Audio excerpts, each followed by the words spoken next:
Allegedly! Hello everyone and welcome back to my channel. This is Lady Freedom here coming at you with another raw narrative. Here's a brief disclaimer for tonight's show. Let's watch. That's ignorant!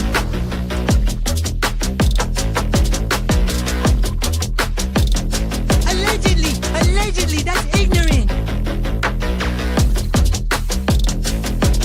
Ignorant.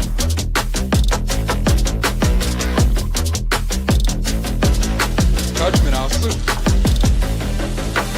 Boy, you read my thoughts. You've got the shinning. You mean shining? Shh! You wanna get sued? Judgment, Aslı. You just use that shin of yours to call me and I'll come a-running. But don't be reading my mind between 4 and 5. That's Willie's time. Hey, yo, boss. I love it when he does that.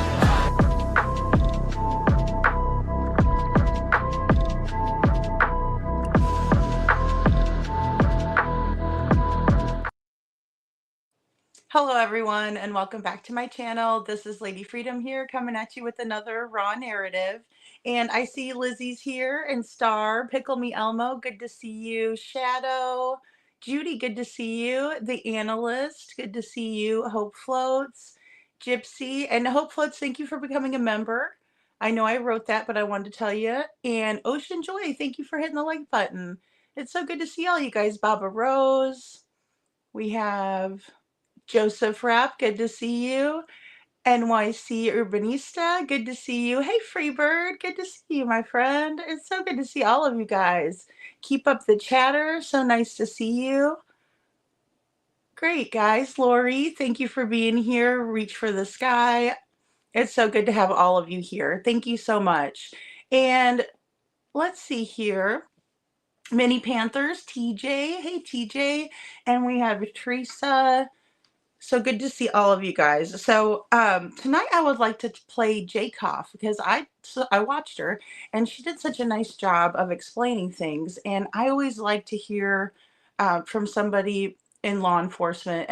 If any of you all have watched Derek Levasseur, he does a lot of cold cases, but he's also on with Stephanie Harlow. They do a really great job, but I always like his perspective because he has been in law enforcement, and so I appreciate that perspective. Now, Jen was in the FBI, so that's on the federal level, and deals. Hey, Island, good to see you, Barb. So they deal with federal crimes, but then they also deal with missing children a lot of times, like with Sebastian's case where they had to come in. So I really value her opinion. She does a really nice job. I really like her a lot. So we'll just go ahead and play her again because I know we've played her in the past. She's probably the most played. Jen Coffindaffer is probably the most played. So you guys all know her. And we'll go ahead and watch this first clip. And this is for everybody. Oh, and I wanted to make a correction because instead of typing I was in Justin's chat, I said that I was on Justin. So I didn't mean to misportray that. So that was just, I was in the chat this evening when he was on. So, and it was a very nice chat and everything like that, guys. So definitely go over and check him out. But I wanted to make this kind of for everybody out there that was hurt by the photo or just kind of anybody that was told that it was fraudulent and things like that, because tonight we're going to go over a video that was put out 9 months ago. And I don't know how on earth I've missed this video, but somehow I have. Now, this photo did in fact, the photo that I enhanced did in fact come from Justin's lives, but it's also, in my opinion, from the flashlight video. And there's a little bit more proof in this video that I'm going to play by Brandy Gray. So she is amazing. Go check her out. This video is pretty amazing too. Now they do reference another creator that did the Ruckus video. And so definitely check into all of these videos that people have enhanced, guys, and because it doesn't hurt to speculate a little bit. As long as we're not accusing people, I think it's okay to speculate. And some of these enhancements are absolutely amazing. And so Jay Coff will go into talking about that in a little bit. Basically how law enforcement does that, but of course they do it on a whole other level. They have better equipment. It's, you know, made to do these kinds of things. So I'm going to go ahead and just play this first one. So I hope you guys enjoy it. Regulators. We regulate any stealing of his property. We're damn good, too.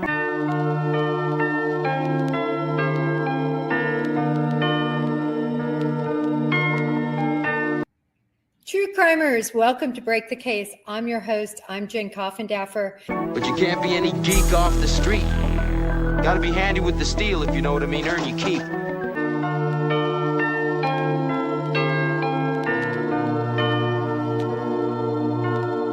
I want to thank each of you for coming in and joining the show.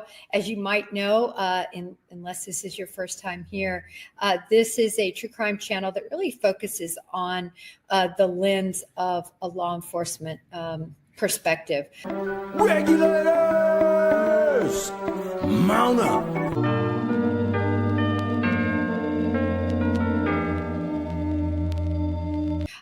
We love takes, and we're going to cuss and discuss some crime.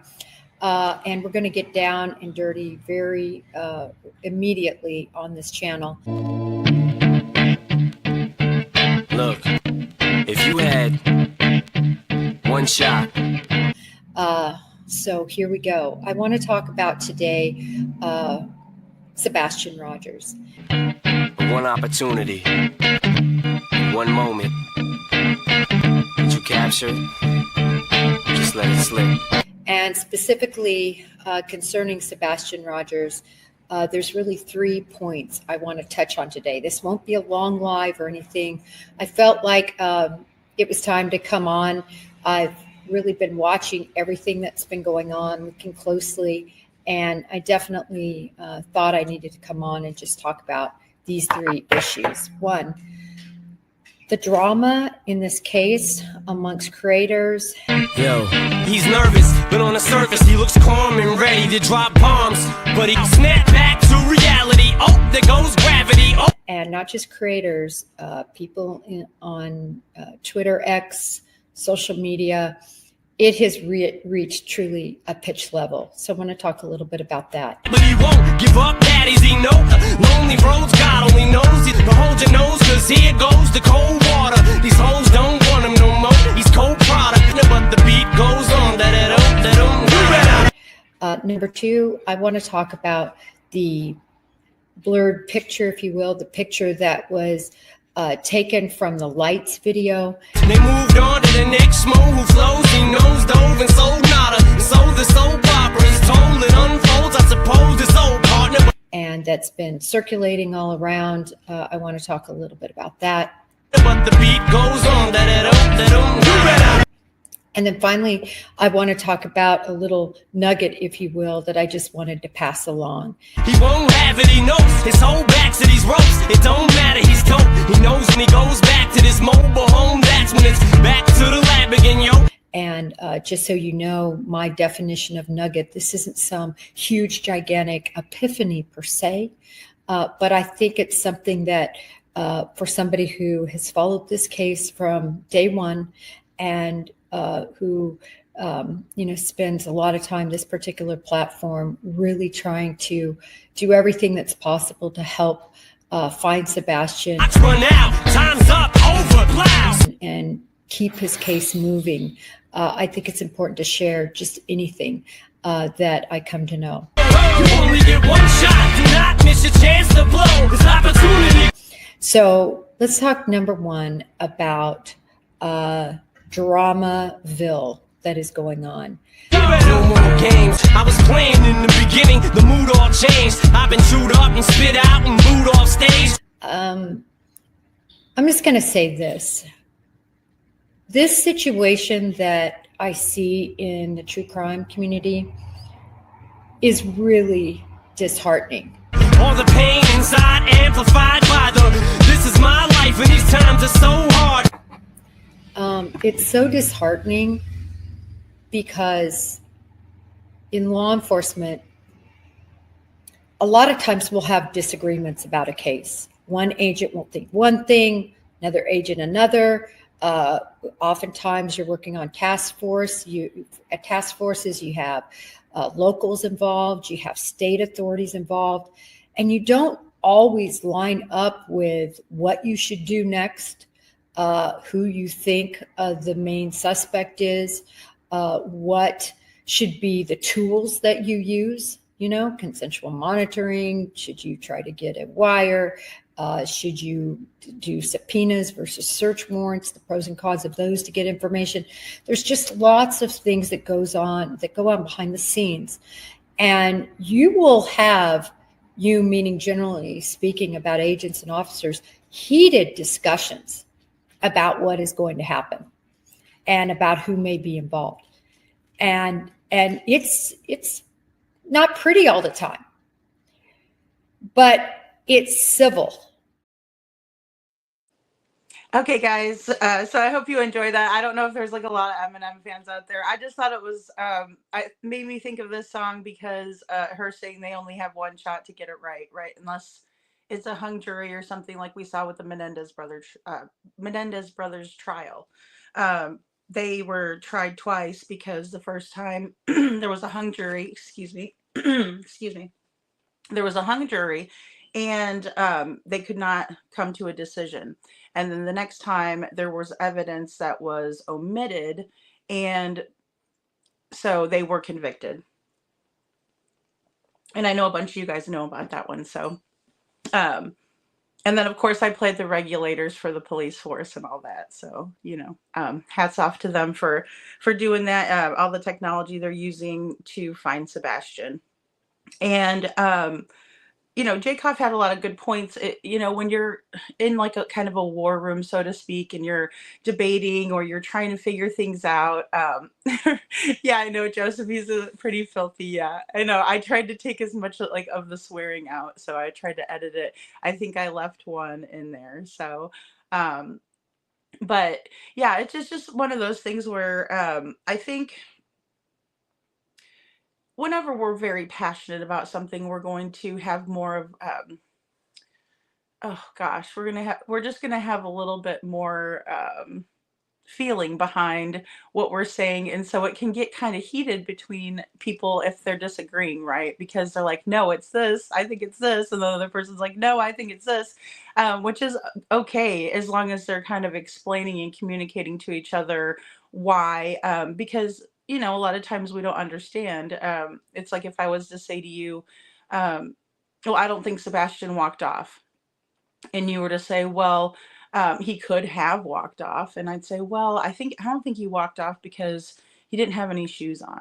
And you might say, well, he maybe he could make it without shoes. And I'd say, well, I also don't think so because there's no camera footage of him. And I think there'd be camera footage. And you might say, but the neighborhood was dark and it was wooded. It's a wooded area around the Proudfoot's home. So you would say it was so dark, maybe he dodged a couple of the cameras, right? Just basically going back and forth. Hey, little Miss Sharon, good to see you. And so you kind of go back and forth, but it's very important to be, it's very important for us to be respectful of each other, because what if you said something like, well, what if there's some camera footage that we don't know about that law enforcement has? And I might say, oh, you got me there, and it just, sometimes it takes longer to get to an understanding when you're very passionate about a subject, because I'm very passionate about the fact that I really don't think Sebastian walked off. But if somebody was to say, well, what about there being camera footage that we don't know about? Then I would say, then you're probably right. Because if there's over hundreds of hours of video that a private eye has, think about how much the police and law enforcement hasn't obtained. So, and I understand some people don't turn things into law enforcement also. So there's that too. Hey, Star. Um, Good to see you, Dorothy. So yeah, guys, it's just one of those things um, that they're going to be really passionate about, but they'll give a good they'll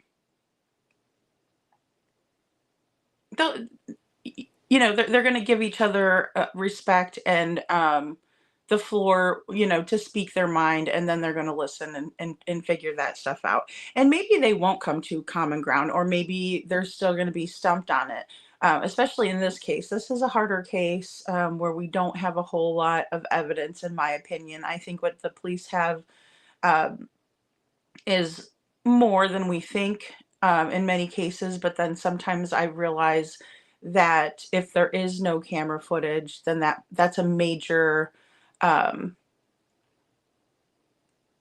thing, because there could be some, but he didn't get caught on it, or somebody didn't turn it in, or something like that. So that's a little bit trickier, I think. But let's watch the next clip. I only have 5, guys. It just took me a while to create this video tonight. So, And it's productive, and there's no name calling, and no one makes fun of anyone.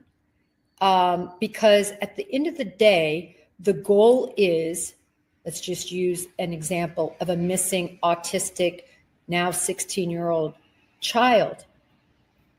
The goal is to find that child. So while you might have disagreements, you literally work together to come together and reach compromise in your decision making, and you move forward.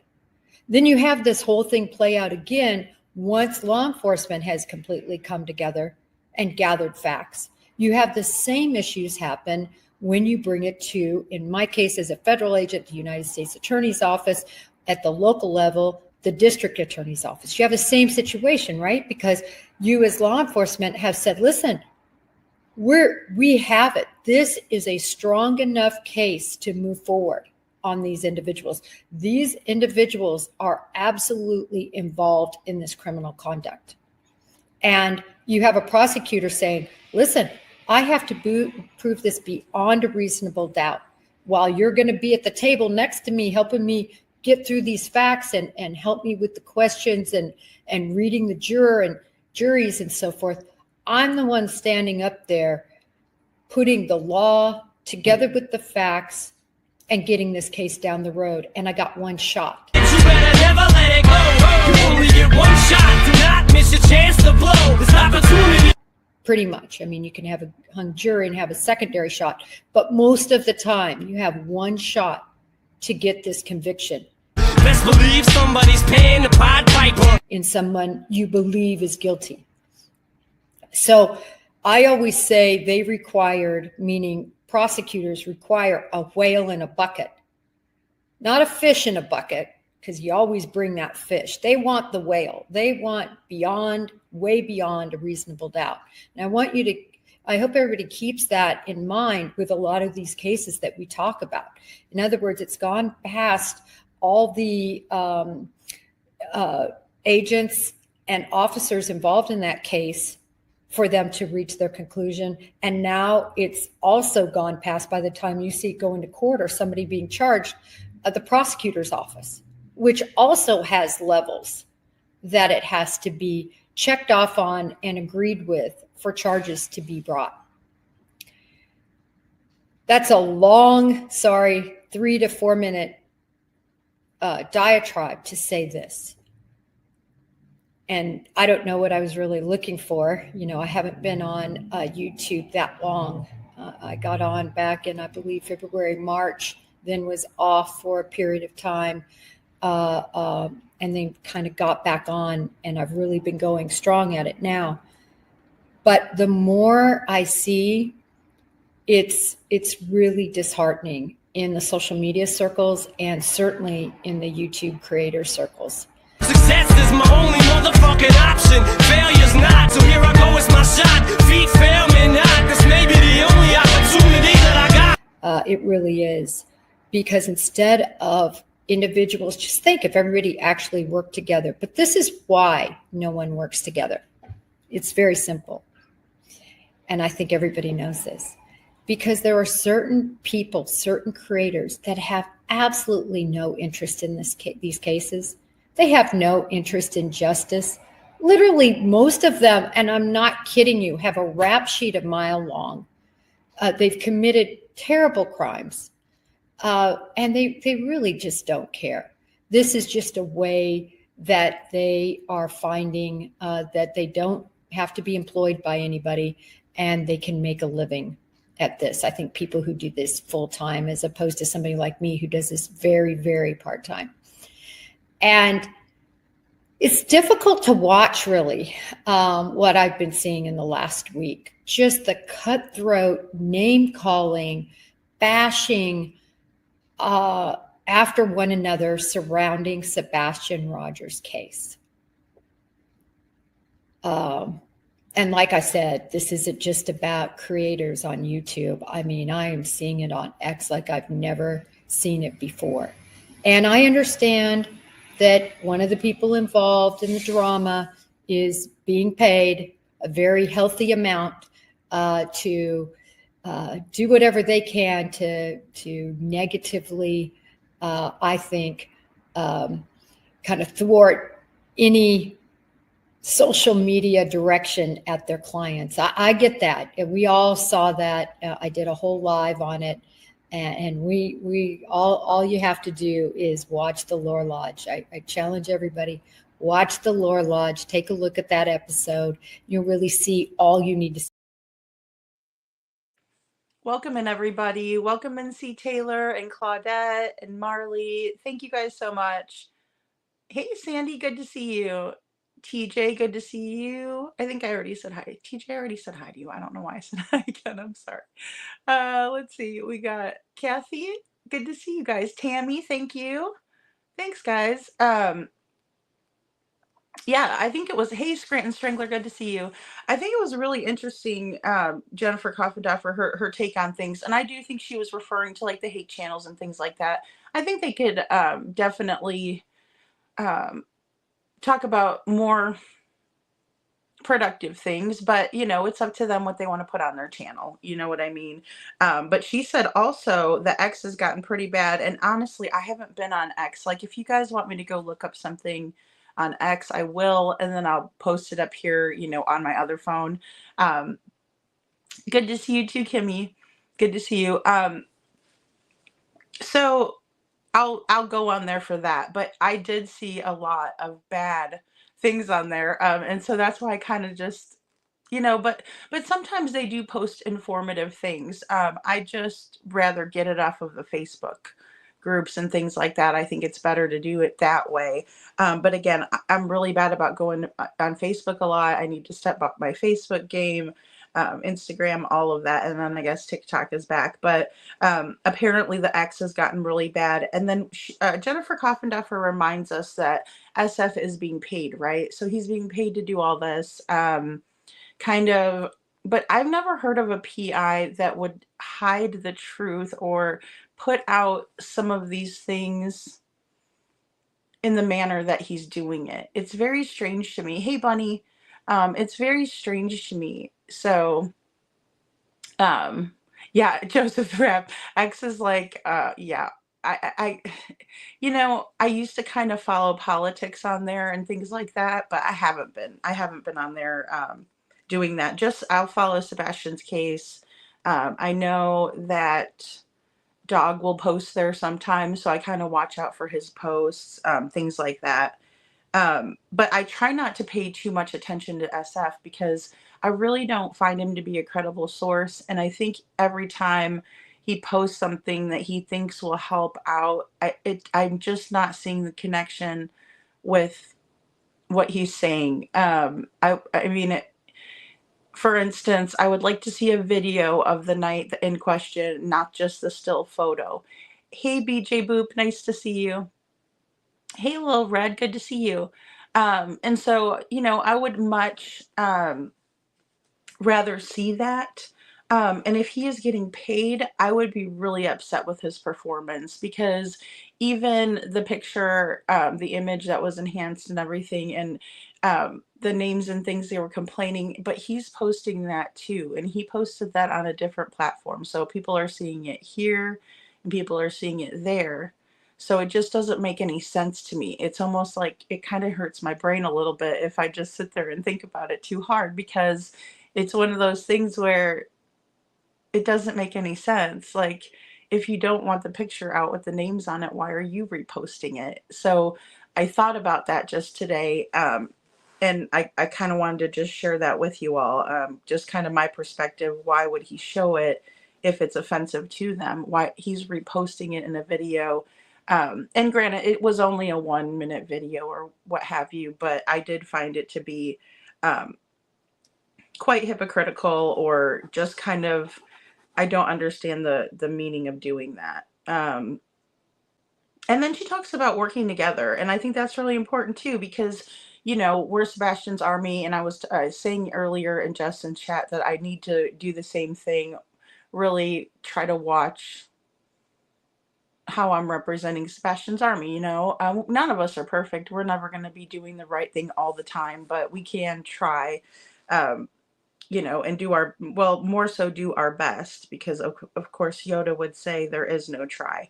But we do have to do that. And then also, she says that she believes that many creators don't really care about these cases.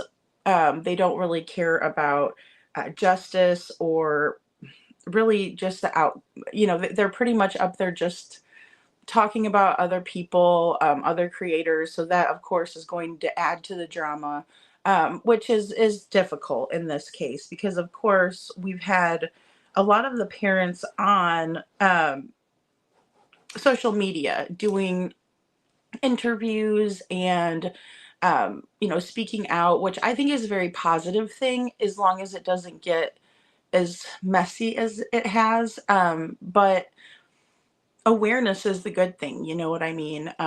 Awareness is the good thing. And that's what we really need to do, is stand Sebastian strong. Thank you, C. Taylor. And, Baby Yoda is the cutest thing. Yes, he is. Yes, he is. Good to see you, Kaika. Yeah, I really think that he's lost a whole lot of credibility from, like Jen said, from the interview, which we need to finish that up. So I have to catch up a lot. But when he was on Lore Lodge, we did a lot of comparisons, or, I would kind of come in and talk, do a voiceover in between, because it was one of those things where it was like, I can't believe he's saying some of these things, and it doesn't make a whole lot of sense, because if you ask him one question, he'll kind of deflect, or he will play semantics, like word games and things like that, which is really frustrating, I think, when it comes to finding out the correct information. And you did, TJ? Oh my goodness. TJ says, I called the SF out in the Kylie Rodney case.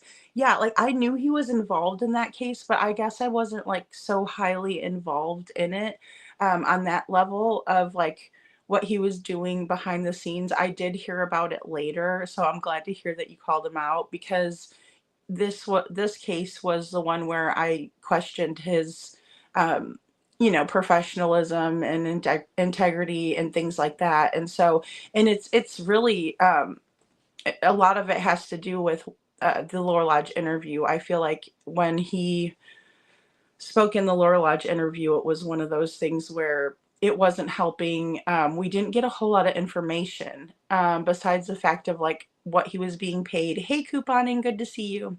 What he was getting paid, kind of, that he had a lot of camera footage. I'm trying to think of some really good key points that he shared, but nothing really pertaining to helping to find Sebastian. So he didn't come off as overly passionate, but then also he didn't come off as a credible source. And then we see, hey, Indy Moon, good to see you. And it's one of those things that then we see these photos that he's putting out it's very easy to put a timestamp on a photo in a program like the ones that I use to enhance the photo. Because in those programs you can add dates in, and the ones that I use all the time to make the videos, he didn't have the correct font that typically you would see on a surveillance camera photo or video. Because if you take a still shot, you can usually see the timestamp, in the upper right or left corner. I think it's up in the right, just depending on where they keep it. I think back in the day, it used to be on the bottom. You guys probably helped me out with that too. But it's just very bizarre how he is representing the Proudfoot's case, because I've never seen a PI kind of come out and do that before. I thought they were just there to gather information and not really put that information out to help the missing parents not look guilty, I guess I should say. I maybe, for lack of a better way to say it, and that's all my opinion. But and everything here is opinions, guys. We're on YouTube, and but we do have to say it just to make sure people know. Just like the photo, that's another thing I mentioned too. When I posted it, it was my responsibility to post it and put that photo question marks or something. Because if they just took that photo and looked at it, obviously the names on the photo would indicate that that's who I think that those people are. But it can be misconstrued, and it can be looked at as me saying that these are the people in the photo. But for labeling intents and purposes, I should have done a little question mark, or added a question mark in there. That way people would know that it's purely speculative, because I did write purely speculative. But say somebody screen grabs that, but they did screen grab it, and then their own PI used it. So I don't know if that is granting permission to use that image, although they put that image back out into the YouTube verse, or, well, I guess it was the X Twitterverse, so that was why I was kind of like, well, why are people bringing that up after the fact? That's kind of weird, yeah, PR instead of PI, exactly. See, Taylor, because like that's the weird thing. I've never watched that before. My coffee, I know. I almost did a double shot of espresso, because my the Keurig that I have, you could do like a little latte and stuff, but I was like, well, I'll be too wired if I do that. So I'll be talking a mile in a minute, and then I'll have to, hop off here so I could use the restroom. But yeah, she says some really good stuff in here, and I think she's right. Like, don't pay him much attention. However, I do think that and if you guys can help me out, there's a comment from Chris in here, and I don't know if he was referring to the video that I played, or if he was referring to the subsequent video, because I have not watched it. But there was something that he said that he had gotten wrong. Oh, Jacqueline, thank you for being here. Good morning to you from the UK. That's awesome. So maybe you all could help me out with that, because apparently there was something that he had gotten wrong in the pictures that he was talking about, but I don't know which ones they were, because he was talking about many of them. Hey, show poodles, good to see you. Good to see you. So I'm a little bit confused about that, and I can always go back and watch him, but I figured, if you guys know about it, you can let me know, because it's all interesting. It's all interesting. Let's go ahead and watch our next clip. No one needs to really talk any more about that character. So anyway, but moving on, number 3, then we're going to talk about the nugget. But as we talk about this fighting amongst the creators, all I can say is I hope that everybody here that's in this audience, and everybody who truly cares about Sebastian, who isn't just doing this because The Guiding Light and All My Children have gotten a bit boring and it's more interesting to watch true crime. I mean true crimers, which I believe on my Twitter X page and on this page, that's what I see. And I love, like I said, listening and seeing everybody's words and reflections and takes, because it really is important what you all have to say, and I appreciate.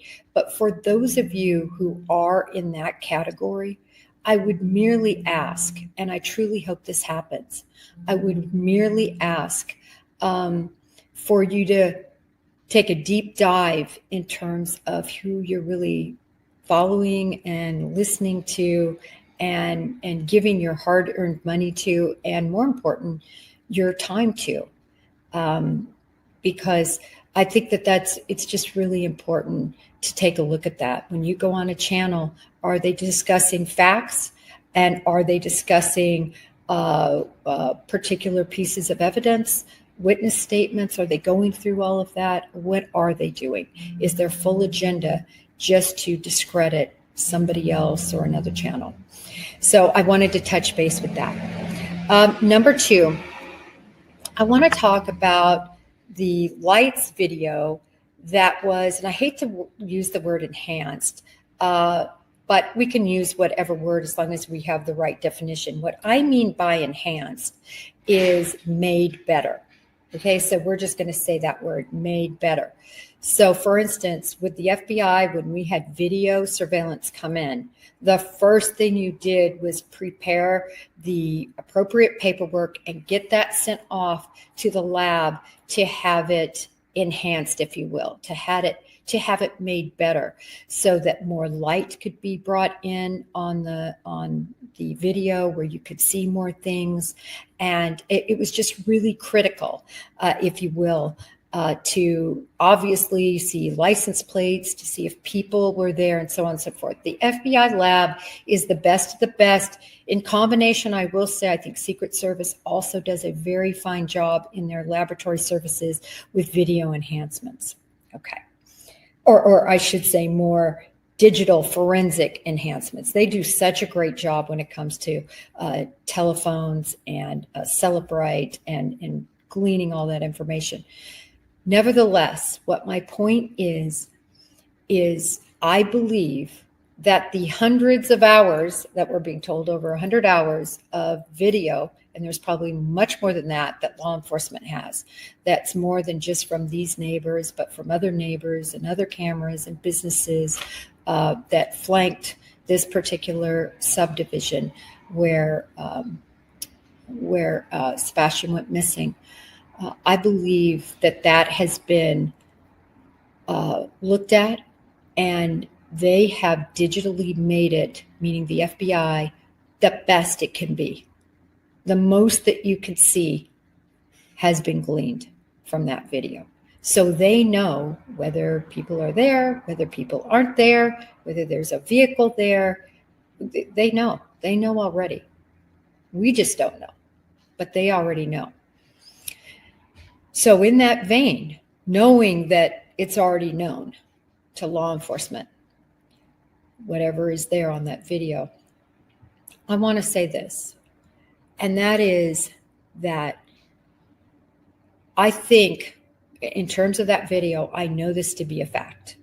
I know that the creator that brought that forward and other creators that have brought that forward, I do not believe they have bad intentions. I just really don't. And I believe that initially that video that they tried to work on to make it so you could see images, lighten it up, if you will, that person who was a couple steps removed was just really trying to see what they could do with that video. Like probably maybe some of you all have done. Like we see Mob Crew try to do every day. He's always trying to do layovers, and Pinshu also does this. They're kind of the media, people that you see all the time trying to do these enhancements. And Okay, guys, so I really enjoy the Mob Crew, really enjoy them. And then thank you, C. Taylor, for helping me understand that. I mean, I thought it looked like a window, but it was larger now that I think back on it. I don't think I have any loaded in here as a matter of fact though, because I think, well, actually, yes, I do. I lied. Here we go. See, it does look larger than maybe a bedroom back window. Um, so I guess that's coming from a neighbor's home, which I'm glad that yeah, absolutely, see Taylor, and I do love that too about him, that he's willing to do that. It shows his character and humility just to come out and say, because guys, we're all going to get stuff wrong in this case. I mean, good, we just have so much information that is either lacking or doesn't make a whole lot of sense. So we're processing through. Um, yes, Poppy Love, they are involved. They got involved, and it's so good to see you, Poppy Love, too. They got involved back at the 6-month mark, and they put out a $50,000 reward for Sebastian, and then they came out with his flyer, which I would take down and show you. But I have a candle sitting in front of there, and if I take it out, I might knock stuff over and get all clumsy.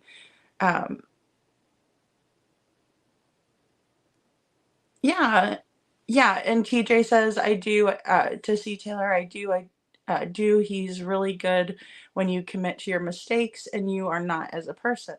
And and that's the thing, all of us are. We're all people and we're all going to get things wrong, but it's a good thing to come out, especially as creators. We have to do that because it's what we put out there. Um, it's our responsibility, we have to be more careful, and I learned that too. Janet, good to see you. Yeah, getting paid to mislead. Yeah, absolutely. It's so strange. It's really weird that he comes out and does that. And it's not, as I said, if it was really from a surveillance camera video, then I wonder why there isn't like a correct timestamp on there. And it's weird to blur out the side of the home. I don't know. Maybe they had a sign out there that said their last name on it, though. I don't know. Um, and Star says, Poppy Love, they are there in a supporting sense alongside of the LEAs, I believe. And Lori given green hearts. And TJ says, Lady Freedom, do you see where it looks like there's a person right there by the window? That is actually a tree. Yeah, okay, is it? That's what I was wondering. I think I said that yesterday too. It might be a tree. It kind of looks like a person when you look at it here and here, um, and then here. But yeah, I mean, if it's a tree, it definitely looks like a tree. It's just so hard to tell. The photos are so, gosh, I wish there were better photos. And who knows, with the enhancements. Hey, Casey, good to see you. Um, Hopefully with more enhancements, and then also, um, oh, no worries, no worries, no worries. Thank you guys for the green hearts. Oh, and Barb says, sorry, Lady Freedom and all. I've got to go to work. Don't forget. Aw, thank you, Barb. You're such a sweetheart. Thank you. Yeah, and sleep well tonight. Sleep well. I'm sorry I came on so late, guys. I'm sorry I came on so late. It's so good to see you, Casey. And, I was just wanting to kind of put these videos together, and sometimes if I put a lot of the little memes and stuff in there, it takes longer. Even with a short video, because this one was a short video, so I was surprised it took so long to load up, but we got it. And Janet says, our hearts are breaking for you, Sebastian. Please, somebody find him. And we're praying for you, Sebastian. The world loves you, even if we don't know you personally. I second that. I think everybody feels that way. It's something that we care so much about him. I'm sure you guys wake up and search his name and see what's going on. I mean, I do. And it's just been too long. I just really hope that we can come to some sort of justice. I do believe that we are at that point. I really do. And TJ says the person who gave Chris the picture without the banner, I know who it is. Oh, okay. I would love to see it without that because it's just kind of weird. Um, it's I'd like to see like the regular picture, but again, it's so hard to tell because of how far the camera angle is. And Chris talked a lot about that too, that field of view. I found that to be fascinating when he was talking about that. Just because it changes perspective and it's really something that is interesting because, it makes us think. It definitely makes us think. Hey, Jenny, good to see you. Nice to see you, Jenny 444. And Poppy Love says, if the FBI really is, that's encouraging. Yeah, at least I'd like to believe having another outside source with anything more than they can bring into finding Sebastian is good. I agree. They were involved. So, Secret Service and FBI were involved in the first 7 days. But then when they scaled back the search, I believe that's kind of when they stepped back and gave Sumner County a chance to investigate further. But I don't think that they ever stopped communicating. Now, they fully stepped in at the 6-month mark, from my understanding. And then that's when they put the reward out there. But to my knowledge, to today, um, Sumner County still has jurisdiction over the case. I mean, they're still working it. Like, for instance, Justin talked about how the TBI had emailed a woman back telling her that he works on it, and that was Brandon Carter. He works on the case every single day, and that's the only case that he works on. So he pretty much, eats, sleeps, and breathes Sebastian's case, which is fantastic because that is, for those of you who don't know, so that we have the Sumner County Sheriff's Office that would be, that jurisdiction over that area in Sumner County. But then we also have the TBI, and so they're the Tennessee Bureau of Investigations, which handles state level crimes and things like that, of course. Then we have the FBI, which is a federal agency, and the federal agency would get involved in cases where people have crossed the state lines, where there was some kind of federal offense that was committed. So in this case, I do believe that they stepped in because of someone going across state lines. And, but definitely always, it's always been probably, well, I guess I'll just leave it at that. I'm just saying there's not a whole lot. What I was trying to say is that there's not a whole lot of other people that have gone across state lines in this case. So there's only a couple of people that have done that. And so if that's the reason behind it, then that would make sense. But it's purely speculative. But I agree, Poppy Love, all of the agencies that can involve themselves, it's just like fantastic for Sebastian's case because he deserves it. And I'm so glad that he has someone dedicated to his case like that. Now, of course, Brandon Carter has been on the case since day one. Same with Sheriff Craddock, although he was Deputy Eric Craddock before that, right? And so, but he was elected as sheriff. And there was another sheriff that worked on it before him, Sonny Weatherford, he did. And he passed away. And so that's when Eric Craddock became acting sheriff, and now he's the sheriff. So all of these people, the good thing is we've had the same people on it since day one. It is always good to bring in a fresh set of eyes. So I guess we had that done at the 6-month mark again. I'm sure the FBI ramped up their efforts, so to speak. Pam, good to see you. No, I did not. I did not, Pam. I'll go look at it, though. I will look at it. Thank you, Reach for the Sky.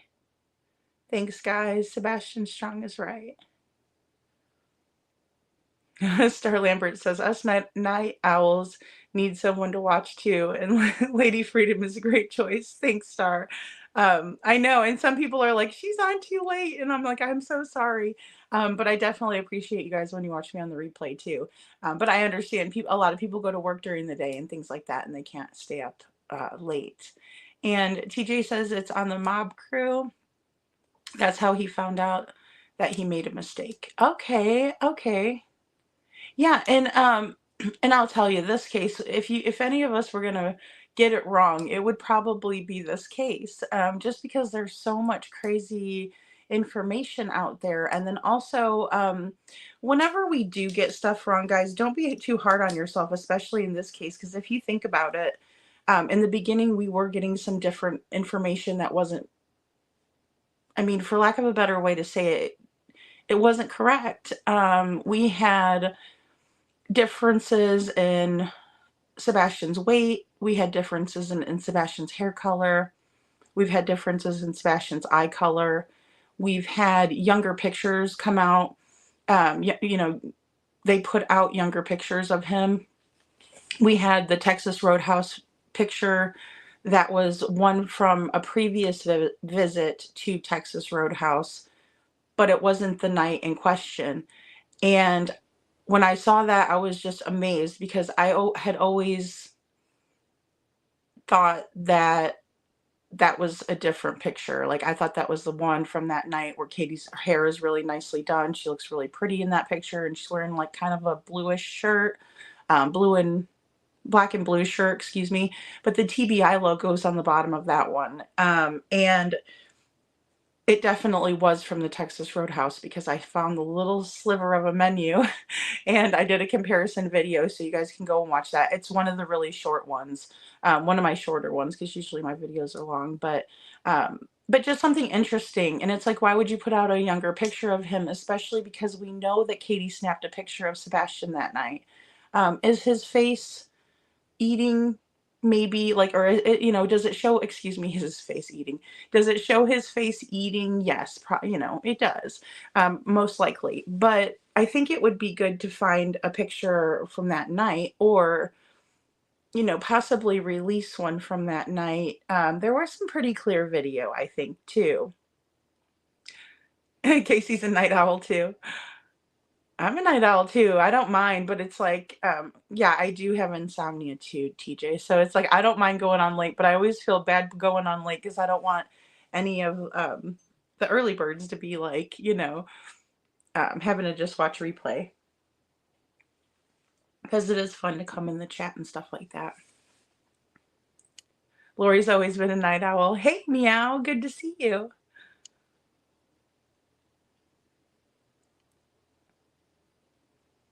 Oh, yes. Okay, C. Taylor says, I've been watching the East Tennessee trial of Megan Boswell for the unaliving of her sweet baby Evelyn. Yeah, baby Boswell. Oh my goodness. Yeah, it's been giving me more faith in the TBI. Good. So I'm assuming they have some really good evidence to convict. You know, that is just so sad. I just don't know how it's that case really reminds me of Leilani Simon in the way that, you know, Quentin looked just like his mom. And in this case, I think that Evelyn looks just like her mother. And I think it's just sad. She's just such a little doll. And it's just so sad.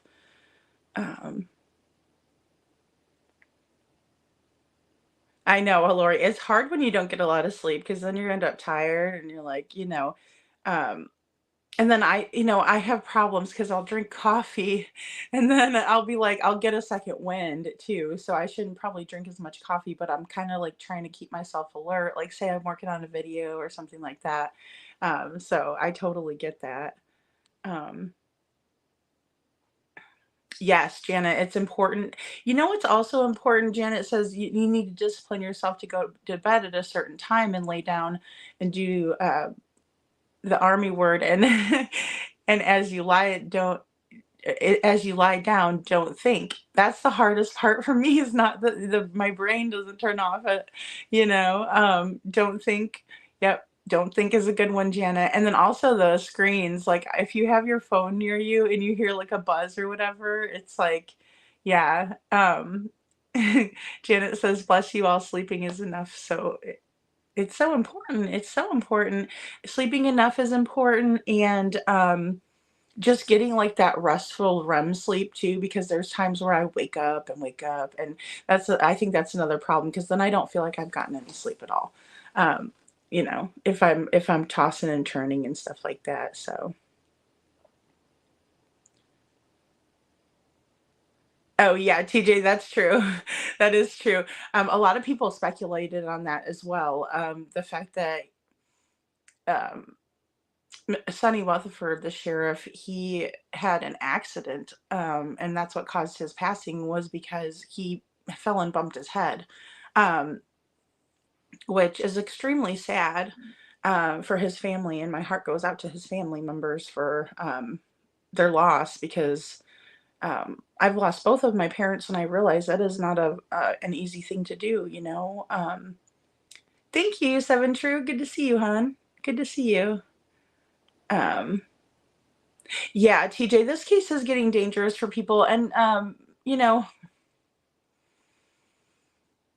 it's something where, we have to consider that everybody's innocent until they're proven guilty. So we can't, I mean, even though it is the court of public opinion, sometimes, especially on YouTube, that's exactly what we are, is the court of public opinion. But we're not always right. We don't always get it right.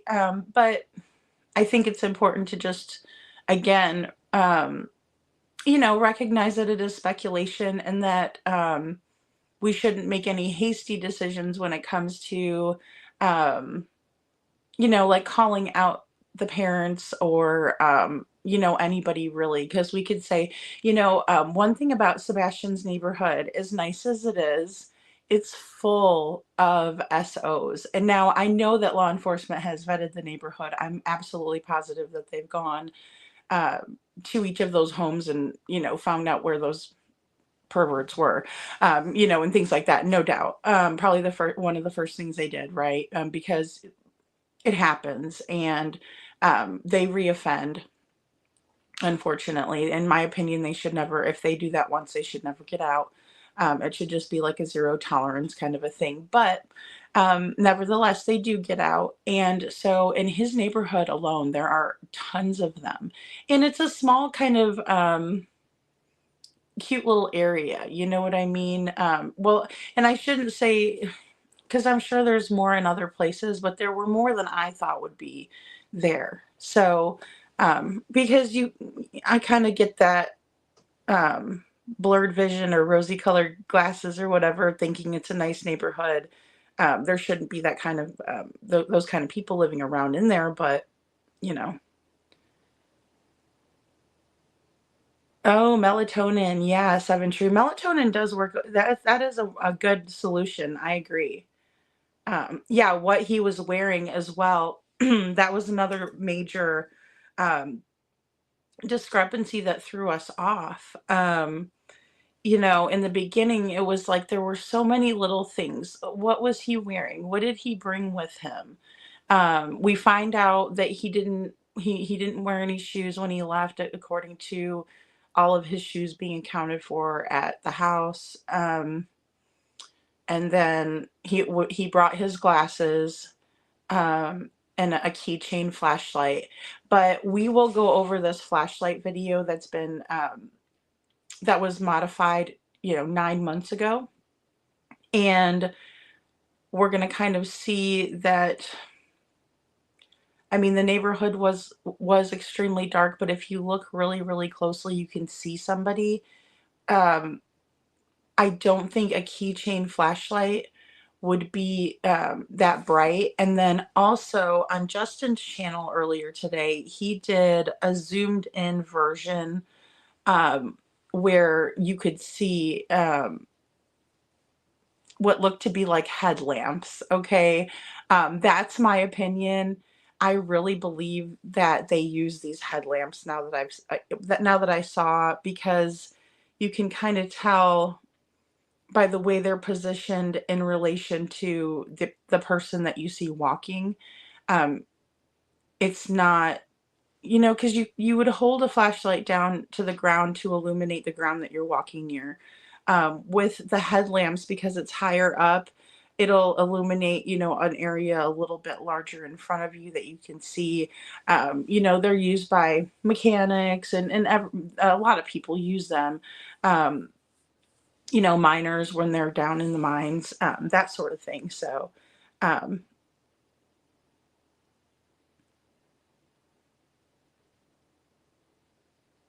later in the day shadow. Yeah.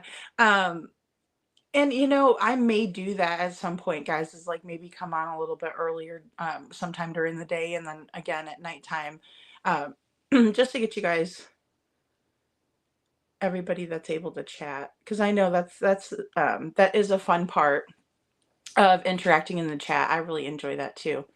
And TJ says, as soon as they put that picture out, I told everyone it was not from that night. Yeah, I mean, it's like you can't tell that it's from that night, and that's what is very frustrating to me, is that I really wish that SF would just show the video. If he's very adamant about there not being nothing in there, that's the first thing I would do to kill the speculation. It would be it would just behoove him to do that, but it seems like he's not going to. It seems like he's not going to do that. And also, I mean, another thing that would be really, really interesting too is if he put out some of Katie's iWatch data and showing some of that information. I think that would be good too, because we do see her wearing the iWatch in the Texas Roadhouse video. So I'd really like to know about that. So, and Jenny says, it has driven me nuts that they continue to pull all the really young pics from him, and so strange to do that.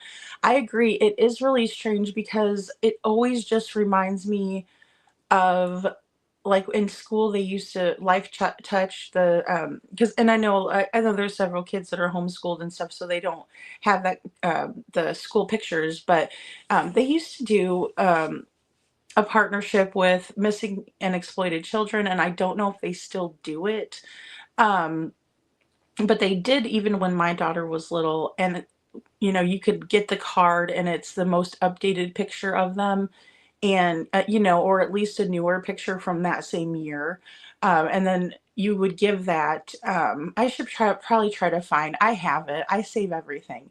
I do have that. I'll try to look for it, but it's just a little card, and it's like a little ID card, and they put their little picture on there, and then that way, if something happens, say they get lost at the mall or something, you can give that to the security guard and say, here, this is a picture of my child. Has anybody seen my child? We all know, um, from Adam Walsh's case, John Walsh and his son now, they do America's Most Wanted, but John Walsh started America's Most Wanted to help himself heal from the trauma of losing his son Adam. And his wife was at a department store, and Adam just kind of slipped away from her and ended up in the arms of a lunatic, quite literally. Just very, very sad. Just a very, very sad situation. And guys, I'm just going to kind of skip down. Yeah, and so, um, Lori, that's a good idea. Yeah, the kids both have the child ID.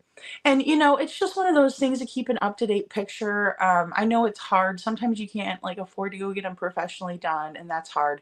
But even keeping one on the cell phone, or, if you notice the changes, because you kind of notice whenever you look at your kids one day, you'll just notice that. I think Katie had mentioned that on Queen Bee's channel, that, one day she just noticed his voice was kind of changing, and one day she kind of noticed that, these things. And sometimes that happens as they're growing. You're like, oh my gosh, you know.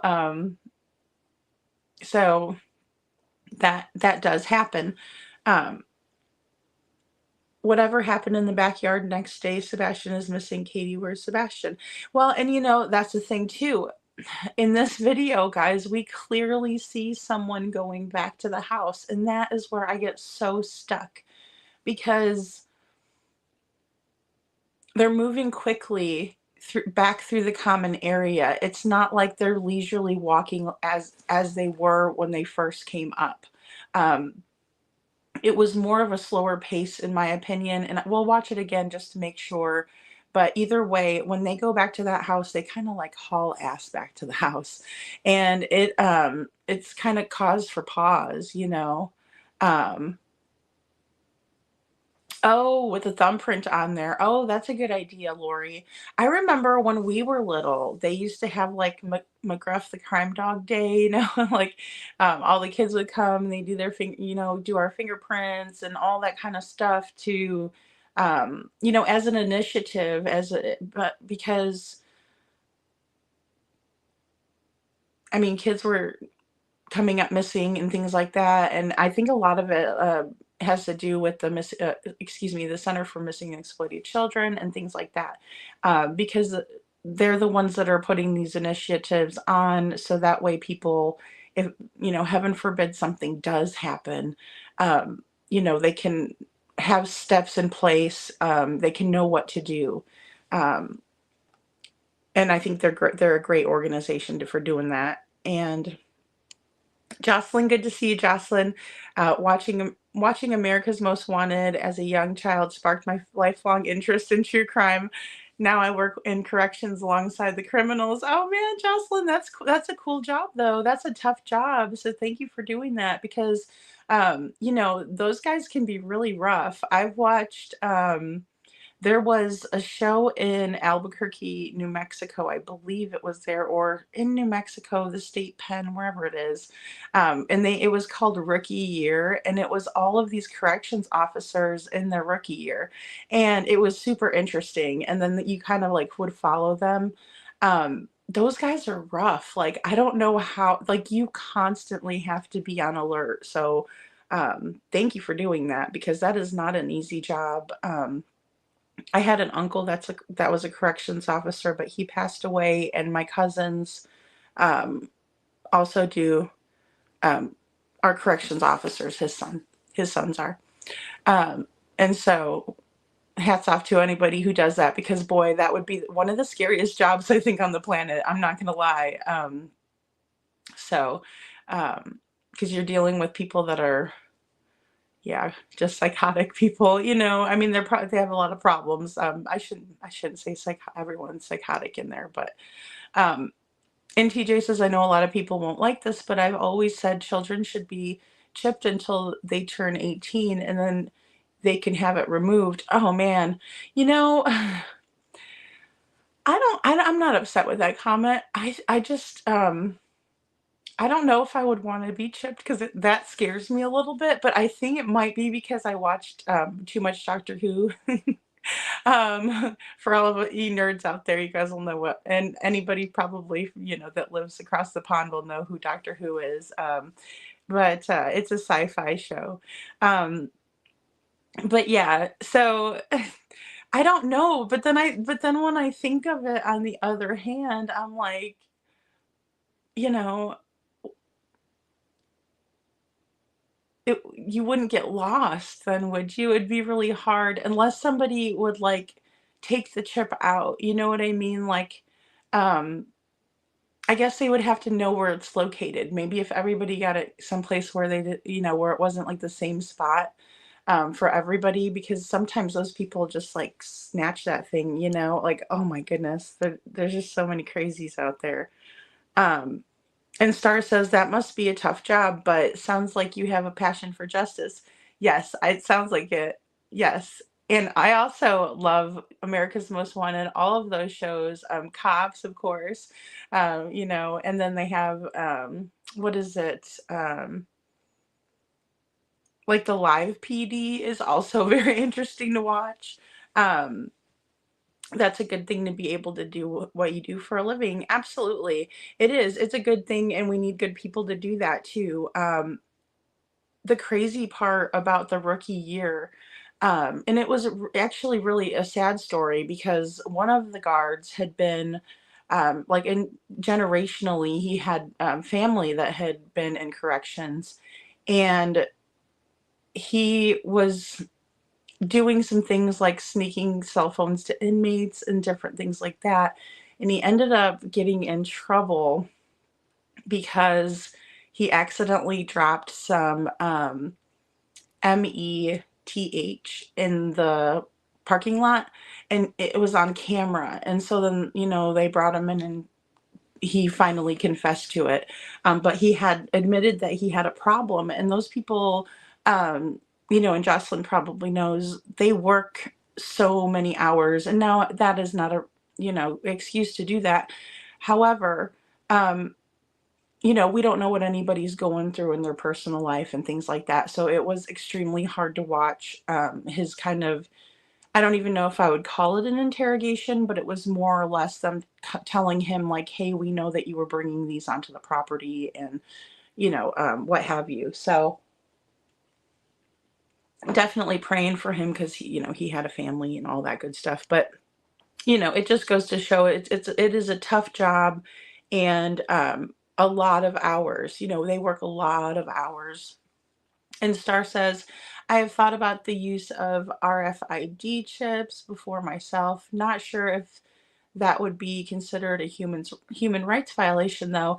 I think as long as you would sign maybe a waiver or paper for it, it might not. But that's a good question, Star. I mean, the ACLU might, take that on for sure. They're the ones that usually take that. Yeah, should be in court for ABUSC. I agree, Janet. And the thing is too, is like, it's so hard in this case because I feel like there should be some charges for that. I don't know what the statute of limitations is on that, but that is a good question. If maybe they're waiting like until they charge them with all this other stuff. Well, assuming they're going to. But say they do, then maybe they might bring those charges then, if that makes sense, And Lori agrees with Janet. And Kaika says in their stash of military equipment and stuff, they own knowledge to their own knowledge to us, both of them. Well, and I think that is another thing that really bothers me about the Proud Feet, because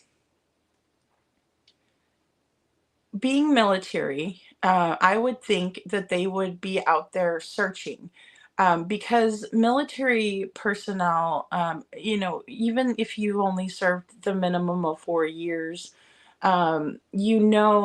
certain ways of doing things in terms of searching for people who are in very rough situations or terrain, what have you. You have that built-in instinct in you. Both Katie and Chris have that. Now, Chris served a very long time. So when I saw him out there playing around in the woods, in my opinion, is what I thought he was doing. It looked very silly for him to be out there. It made me wonder why they aren't more diligent than other people, like Seth, for instance. I do know that Seth has people out there searching and things like that. Why haven't they done anything in terms of a vigil? Which, again, guys, Sebastian's vigil is going to be, bear with me here, let me grab his flyer. It will be in March. Give me a second here. Let me just pop these off. Hey, Castle, good to see you. Hurry back, Lori. Okay, so and let me take this banner down. There we go. So again, guys, this is going to be on March 1st, 2025, and it starts at 2 p.m. Candlelight vigil, prayer vigil in honor of Sebastian Rogers. And he's just as cute as he can be. Please join us as we ask for prayers and strength for Sebastian Wayne Drake Rogers his loved ones, and law enforcement in Sumner County. I'm hoping that everything goes well, and I'm really hoping that no one crashes it, so to speak, because that's the last thing we need, right? We need it to be peaceful. We need it to be full of prayer, positivity, love. Um, and it says, as we move toward the 1-year anniversary, we need all the strength, prayers, and unity we can get. So that will be Saturday, March 1st, and it'll be depending on whether we think that Sebastian went missing on the 25th or whether we think that it was the 26th. He was reported on the 26th, so it will be a couple of days after, because last year was a leap year. So we have that to consider. But I'm really glad. I'm really glad. Oh, you're sleeping? Oh my goodness. I'm glad you woke up. I'm sorry, went on really late tonight. But let's watch another clip, guys, and we'll talk about it, because I only have 2 more left, I believe. I think we're on the next one. Let me look here.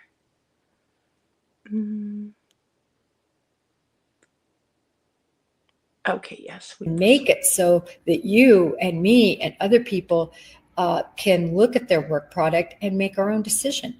And they can go through their processes on how did they make this? How did this work? And a lot of creators do that. I think Gray Hughes is another one that does a lot with videos, and I appreciate them for what they're doing. And I understand that law enforcement has already done this to the nth degree. So my commentary isn't to say really anything particularly about that imaging, other than I don't believe Clutch Them Pearls. I don't believe other individuals who brought that video forth had malintention.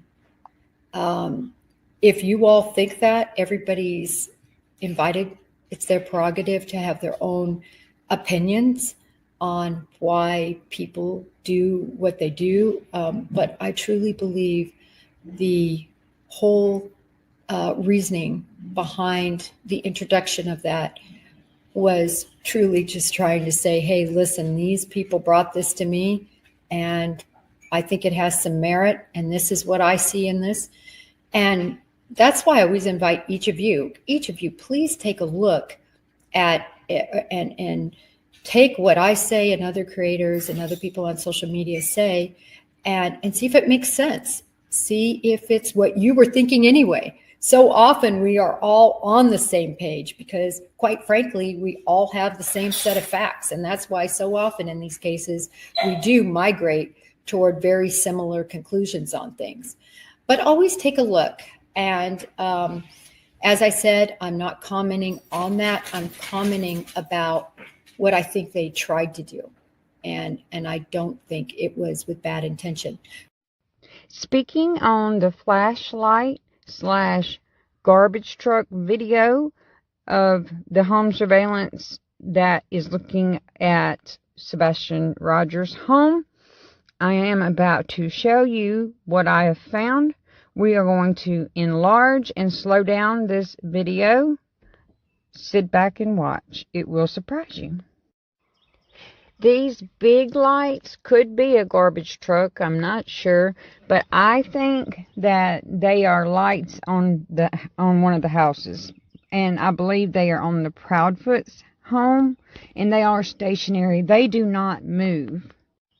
Now, if you pay attention to the rest of the screen, the other 2 sources of light that you are going to see moving across the screen, I will enlarge it. I'll slow it down some, but I will point it out to you in just a minute that these are people.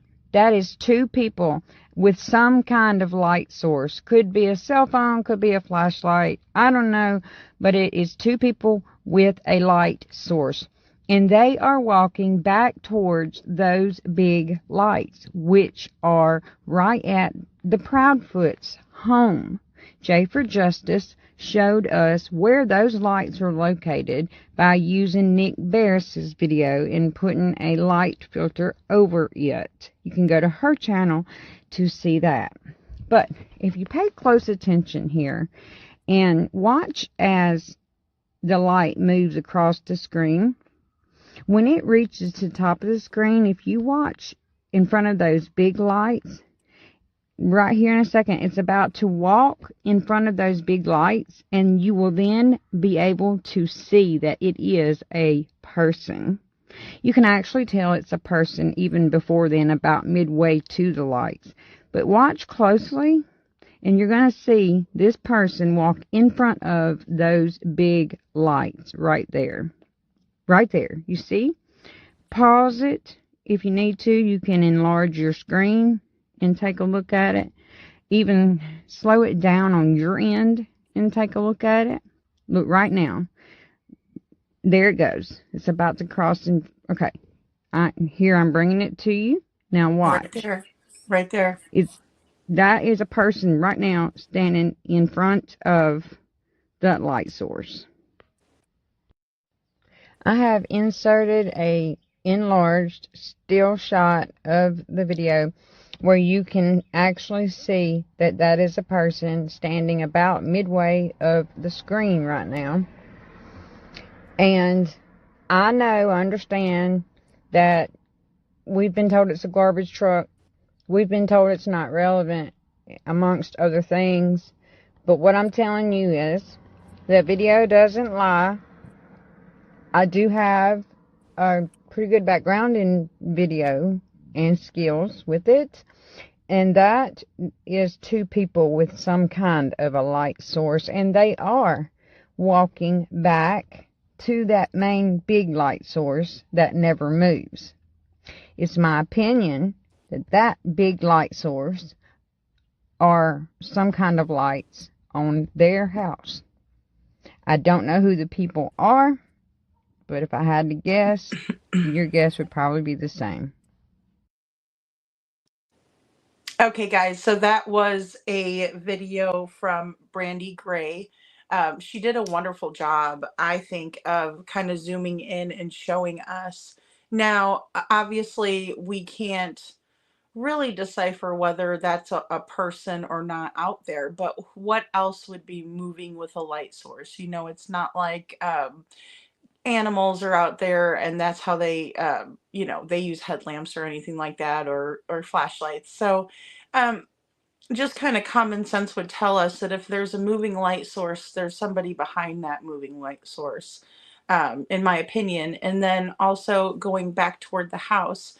But I wanted to show you all something really quick, because I just noticed it myself. And, that's why it's important to watch these, go over them, and then back away and look again. Because if we look at Pincho's video, this is a still shot from his video, but this is showing the field of view from the neighbor's camera. I believe it's at the end of the street. And so, but this is the flashlight video, the origins of the flashlight video, right? And apparently there was a motion sensor light that was tripped off. It kicks on and we can see a person out there. Now, well, a person or two, possibly someone carrying Sebastian, in my opinion. When we do look at, say, this other still shot, give me a second here. Let me just go ahead and pop this in just really fast. And these are two separate comparisons, guys, just to let you know. This was another one from Limelight Girl, and she's Limelight Punk. I really think her enhancement is amazing. So basically, one side is a grayscale and the other one has been further enhanced to pull in different colors. As we talked about before, the cameras are always going to be in grayscale, but we can enhance, and then we'll see these colors like these purples. And this one, it's more of like a purple and pink, right? Or a magenta kind of a color. And we can kind of see a little bit more of what it might be. But if we're looking at this camera angle, oh, sorry, I might have to take that off here. Give me one moment. But if we're looking at this camera angle that Pincho has kind of enhanced for us to see more clearly, I don't know that the lights on the other side of the Proudfoot's home would be shining in this picture, because they do have two pretty lights. They're just kind of little pretty overhead garage lights on the other side of their home. And in this field of view, we can't see the other side of their home. So I do believe that those could be from a neighboring home that has that type of lights. But just a thought, just a thought. But let me go ahead and we're going to play this last video really quick, because I'm going to go over it a little bit here. Look, right now, there it goes. It's about to cross. Okay. Here I'm bringing it to you. Now watch. That is a person right now standing in front of that light source. I have inserted a enlarged still shot of the video where you can actually see that is a person standing about midway of the screen right now. So guys, this is an amazing enhancement in my opinion. You can really see that there is somebody moving through that common area. And just keep in mind where that camera view is. And so those lights look like they're more up in the air, in my opinion, or they're stationary lights that are floodlights, or so to speak. But you can definitely see in this image that there is a light source, and the light source, it seems to be pretty high up on the screen as well, which makes me think it's and there's a picture of the Proudfoot residence where finally I want to talk about now, this nugget, if you will. And again, I'm defining nugget as something that I think is important to pass along, not necessarily an epiphany, but something I do think is important. And my nugget to you today is that I truly believe since April of last year, which was the last update we had on Sebastian Rogers from law enforcement. I'm not talking about the news coming on and saying there's no progress, and then they play the clip from back in April, because if you look, that's what has happened. The nugget is that I believe they, based on a few factors, I believe that they are making progress. I believe they are down the road with a theory. And I believe, circling back now to what I originally talked about with law enforcement and how you reach conclusions and how you have to work and collaborate with the U.S. attorney, in this case, the district attorney, on these matters. I believe they're coming to at least time to make some decisions. And I think that I never like to lock myself into a time frame, but I'm going to say this. Unlike the Summer Wells case, I think we are going to have a conclusion to this case. I really do. And I just wanted to say that based on what I'm seeing from law enforcement, that they're down the road. And I think that they are working hard to bring this case to some sort of conclusion and to charge appropriate individuals that they believe may be responsible or are responsible. They're not going to charge anybody they don't fully believe are responsible. So I just wanted to leave you all with that, that I think we'll get down the road. And I don't think we'll have another Summer Wells. Could that be the outcome? I can't rule it out, but I like the trajectory that this case is going. So until next time, which is at 5 o'clock, when we're going to be talking about the Karen Reed case and motions, which is far different from this audience likely, may Sebastian be found and may justice be served for those responsible. I laid all them busters down, I let my explode. Rhythm is life, and life is rhythm. And if your ass is a buster, 213 will regulate. Okay, guys. Hey there. Hey, Susan Kemp. Good to see you. TJ, you said that you can see that a lot better on a TV screen. So I'd like to go over it again and just kind of look at it because I was really amazed. I never saw this video. Guys, this is from Brandy Gray. Definitely check her channel out. And she did a really nice job on it. This kind of zooming in to where we can almost see an image walking by, but not quite. You guys are making me laugh with the animals. I just picture like a little bunny rabbit. But you know, if you like say it was a bunny rabbit, say they did wear headlamps, or like Gopher from Winnie the Pooh, you know, it would be smaller onto the, you know, it would be excuse me, it would be lower on the view. On the video, right? Because it would be, you know, they would be kind of trotting along there. Not to say that people couldn't put a headlamp on their dog. You know, I don't think they would enjoy that. They're kind of a little heavy and gaudy, but, you know, I mean, I don't know. I think it would probably be one of those things where it just doesn't seem probable for it to be anything else besides a human kind of walking by.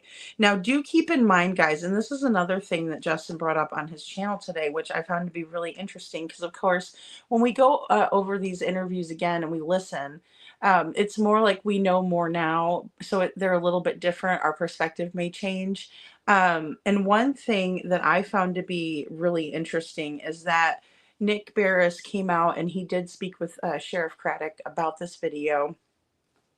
And at that time, it was around March 17th, 2024, when this aired. And this little piece of flashlight video came out, right? And what they showed on the news, and Nick Barris reported on it, it was a little cropped out version, right, of this. So it was the flashlight video, not in this total view here. I can kind of show you this while we're talking about it. It's not this total view. It's cropped up in this right hand corner, right? So we can see the two light sources better, kind of see how they're coming into play. But it's become a part of, and was a part of, well, still is a part of Sebastian's missing persons file. So I think that the lights are very important because, and that's just my opinion, because of the fact that they are a part of Sebastian's case file. And if they weren't a part of his missing persons file, then I wouldn't really speculate on them as hard. But that's another indicator that what we're seeing in even a still shot of that night, which originated from this video, may look something like this. So just bear with me here. May look something like this as they're coming up. And keep in mind, guys, in this longer view here, we see this kind of image that looks somewhat like a truck. It's an outline and it looks kind of like it would be a truck. And that's my enhancement here. So you can kind of see that they're cut off, but they're looking like they're moving toward it, or in that direction, right? And we know there was a car on Kellen, but if you look in this photo here, there's a truck right there. So I don't know if that car was anywhere parked across the street. I think it was. It's kind of hard from this view to really see, but I always like to use that gazebo as a point of reference. And so I do believe that it could be what we're seeing in the camera view. It once they're coming closer, you see that black truck, and that may be matching up with what we see here. But y'all say that. It may not be. I clicked the wrong video, guys. That was my foot video. The Dr. Scholl's remake. But you know, if we look here, that kind of does resemble a truck. So just something to think about.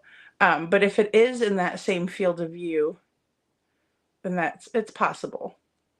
And of course, nothing is stating, you know, I'm not stating it as fact, just as, hey, Monzi Smoke, good to see you.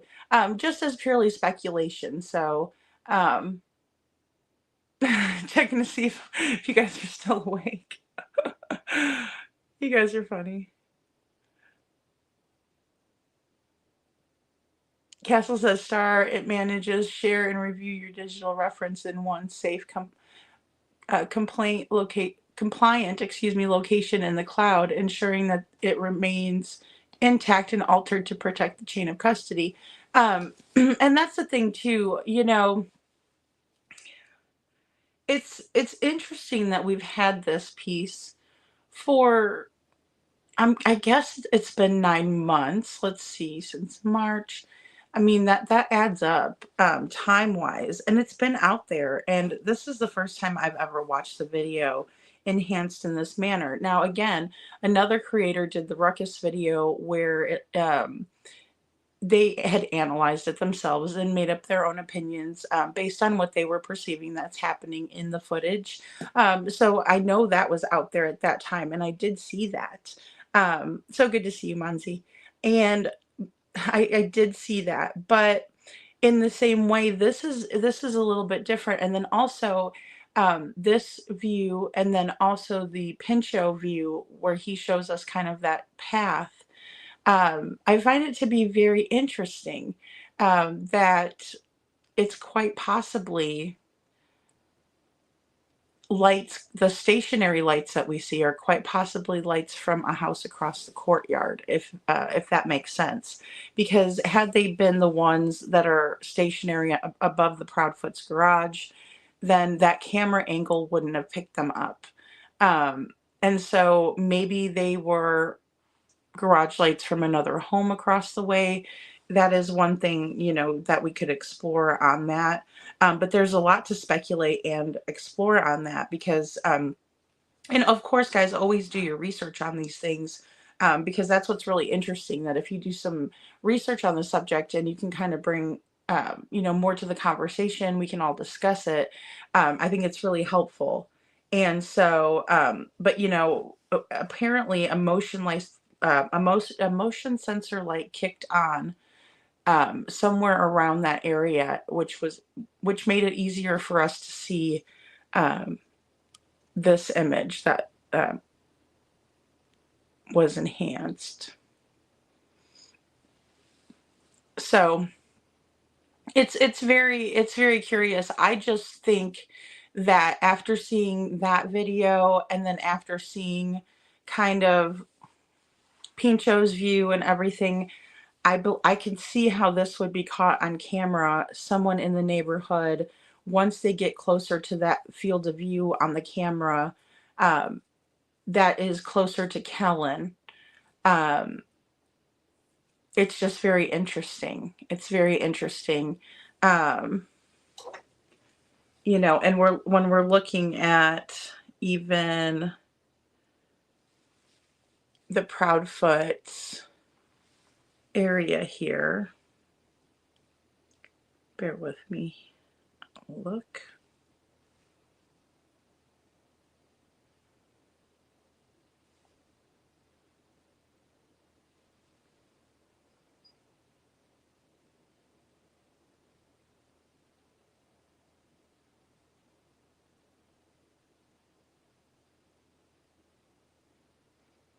And it's loading, loading, loading. Okay, there we go.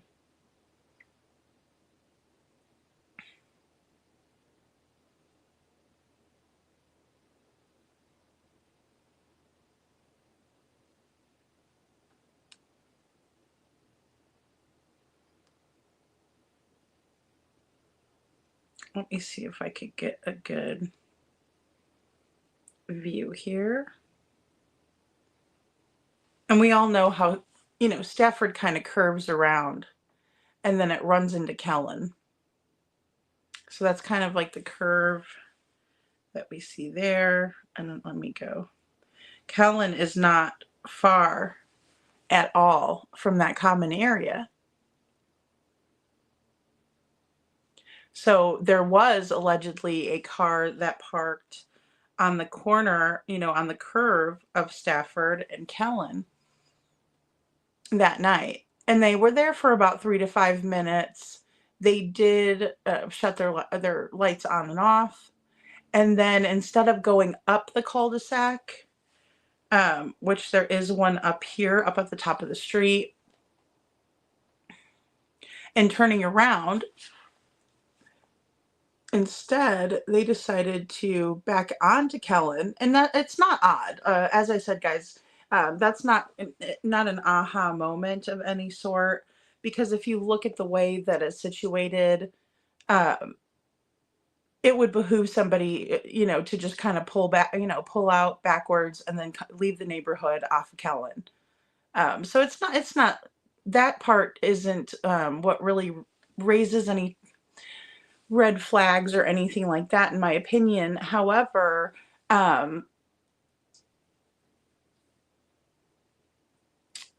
yeah, I know, Castle. I feel that way too. It's very difficult. And Katie hasn't come out and said anything. It would just be really nice to see them do a vigil of some sort, even if it is like, you know, their whole group of people. It would just really show a nice, it would just show something nice done for Sebastian. And I think we would all, you know, enjoy seeing that at the very least. But, I mean, there's just an aerial view of the neighborhood, and but the lights, I just don't see them being in that particular. Well, they're just not, in my opinion. But they're just not in that particular view of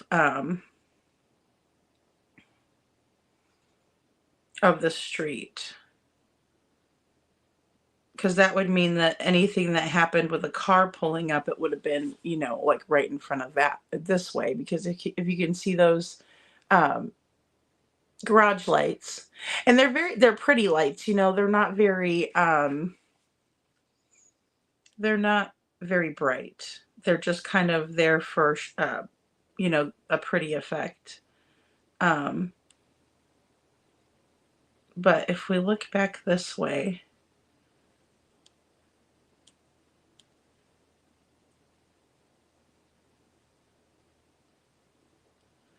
and this, keep in mind, guys, this Google Street View is from a year ago. It does show that on the screen down here. I hope you can see that. There we go. I think that's more in focus. So this was about the time that Sebastian went missing. And let me pop up here a little bit.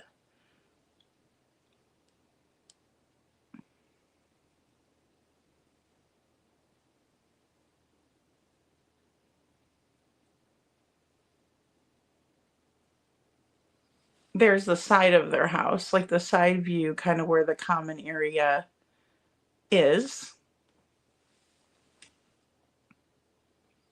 One of these days I'll have some high-tech technology for you guys, and we can kind of go over this.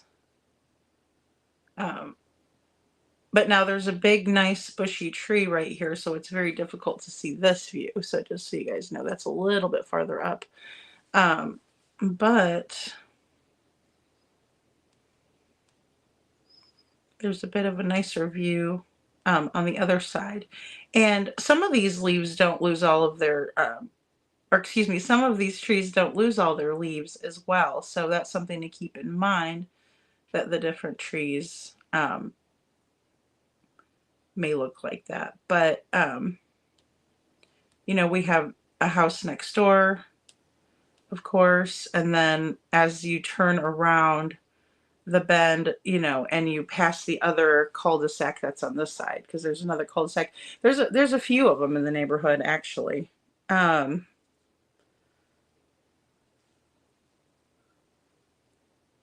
I was trying to see if we could possibly see somebody's lights on these houses over here. It's just so hard because there's trees kind of blocking the view on here. But still very interesting to kind of explore and see what kind of options we have in terms of where those lights could be coming from. Of course, I don't believe they were a trash truck. I believe that everybody in the neighborhood knew what time the trash was taken, excuse me, or picked up rather, because they've all lived in the neighborhood for quite a while. Chris and Katie, I think it was like a year and a half, 2 years they had been there. So they were familiar with the comings and goings in the area in terms of the trash truck. And then also they had the neighborhood Facebook page. So everyone was kind of involved in the neighborhood in that page. And so any type of updates or anything like that for the neighborhood, I'm sure the admin probably told people about it. So just something else to consider.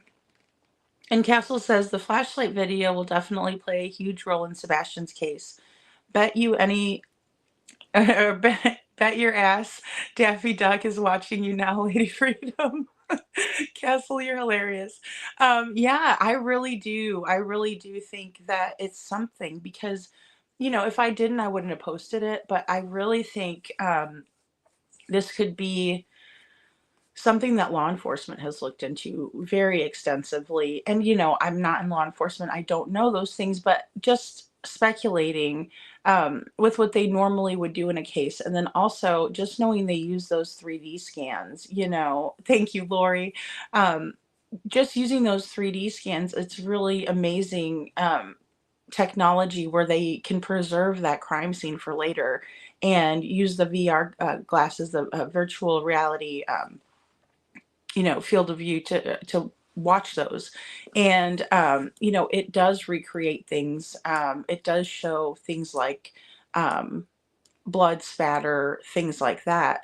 So if there was anything that had gone on in that case, I think it would have been recorded. But what I'm still curious about is what they were doing in the backyard, because it just really seems that they were focusing in, you know, on, and I agree, Lori, the video tells a story, right? The video tells a story. And just knowing that when you zoom in, you can definitely see those lights kind of moving across. It almost kind of looks like they're dancing across the screen. But it's just because of the way we're watching it, right? We're kind of looking down on it. But I'm more convinced now more than ever from seeing this view of the flashlight video that there were some headlamps used. And I say that purely because it's a very possible thing when we think about the relation to where the lights are and where we see this person in the video or the alleged person in the video. But, you know, definitely don't give Katie, you know, don't read her the riot act yet. But I will say that if only one light source went back to the house, and that's what I kind of see in the video, I might be wrong, but from my perspective and perception, it just seems to me that she might have been the one that went back to the house, unless she was asleep and this was done behind, you know, while she was sleeping, because again, we know that Chris's truck was found in the geofencing technology that they used. And I did a video, or I did a live about the geofencing It's really interesting technology, and what it does is they use there's different types of it out there, but one that's very popular is called the Stingray. So, the Stingray will act as a cell phone tower. So it tricks the cell phone data to going to this Stingray technology, and the Stingray technology will, save all that data, and it's from the entire neighborhood. So all of, like, say we were in that neighborhood, everyone's cell phone data was pulled if they in fact did this geofencing, right? Because this is alleged. I don't know exactly that they did it or not. But Jen Coffindaffer definitely talked about this on her show. And that's what triggered me to look further into it, because I found it to be really fascinating. And then also Chris was on Elevated Truth podcast, and he was very upset because they were bringing up his truck that was allegedly caught in the area using this geofencing technology. So it does work as like a mock cell tower, right? And so it's just pulling all that data in. It's very interesting, and I would love to know who else was in the area, because we don't know that. Hey, Machete, good to see you. I could not find your comment for anything. Oh my goodness, girl, you're gonna have to write another one, or just like put a heart or something, green heart or something. I couldn't find it, but there were a lot of comments on the video. And guys, I will get back to your comments on the videos and things like that. I just haven't had a chance to do it, but I appreciate everyone's comments because they were very sweet, and I was just very grateful. I'm very grateful. Some of the comments were, trolly, but that's okay. People can say things. Um, I'm not as worried about what people are saying as long as it's not something bad about Sebastian or disparaging him. I mean, that's what I'm more looking out for than yes, thank you. Thank you, Star. I got to find her comment. I couldn't find it before the live, and I was like, oh my gosh. But it might have been because I was scrolling through really fast too. And it was taking a long time for my video to upload, tonight. So, oh, thank you. Thank you, Machete. Yeah, because I will. And, yeah, thank you. Thank you so much. I don't know, I was probably scrolling through. I'm one of those people that like clicks the mouse too many times, and then I'm like, why isn't it working? Or like at the red box, I'll be like trying to click it too fast and it'll just freeze on me. So that's happened a couple times. I bet you that's what it is. And Castle says, Lady KLE also used 3D scan at night in the backyard in the same spot because neighbors did leak that information. So 3D was done twice. Oh, okay. I didn't hear that. Wow, that's interesting. Once during the day and once during the night. Wow, okay. And I wonder, wow, that's interesting. I wonder what's the difference, because we talked a little bit about it yesterday, but we didn't really um, go over it. Give me a second here. Because I wonder what the difference would be if you eat, I mean, obviously, besides the fact that it's dark out, what would be the difference in using, the technology at night versus the day? That is so interesting, especially if we think that they possibly came out the backyard, because they would have to in order for, I mean, unless they climbed a window, uh, which is possible. I mean, you can't, it was so dark that night that it was very difficult to see. Um, let me see if I can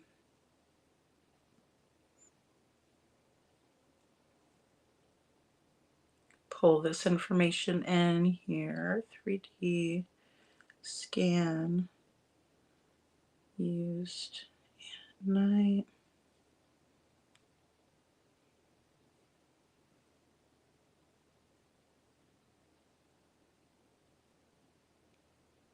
Okay, so there's a case study, low light laser scanning and mock indoor crime scene. Let's see. It's definitely forensic technology, and we kind of went over that. Oh, I guess you can use some of that on your iPhone.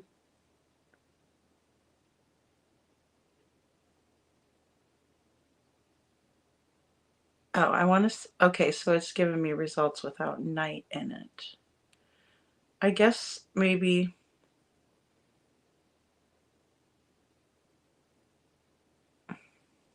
oh, here's one on Reddit. This one's from Reddit. Mobile 3D scanners for crime scenes. And now I'm not sure which the type of technology was used, because like I said, with the Stingray technology, that one is a common one, that brand Stingray, but there are other manufacturers of that product, that has the same capabilities. And it says, curious if anyone has used cell phone or iPad for 3D scans of crime scenes, or if so, what's the positives and negatives with it? We currently don't do 3D sketches at our department. Okay. Yeah, it's not really giving me a whole lot of information on that. I didn't realize this was results for the iPhone.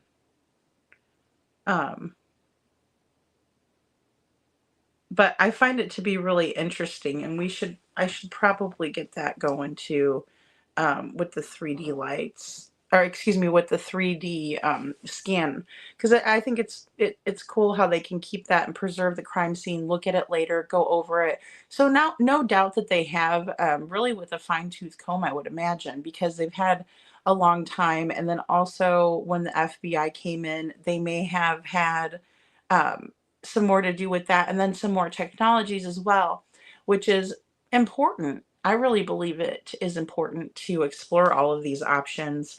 Um, but I also do want to look further in to where those stationary lights were, because in the beginning, I even remember commenting in that creator's chat that the Ruckus video, I thought that perhaps the lights above their garage were what we were seeing, as those stationary lights that are kind of back a little bit further off, um, that it looks like they're kind of going towards.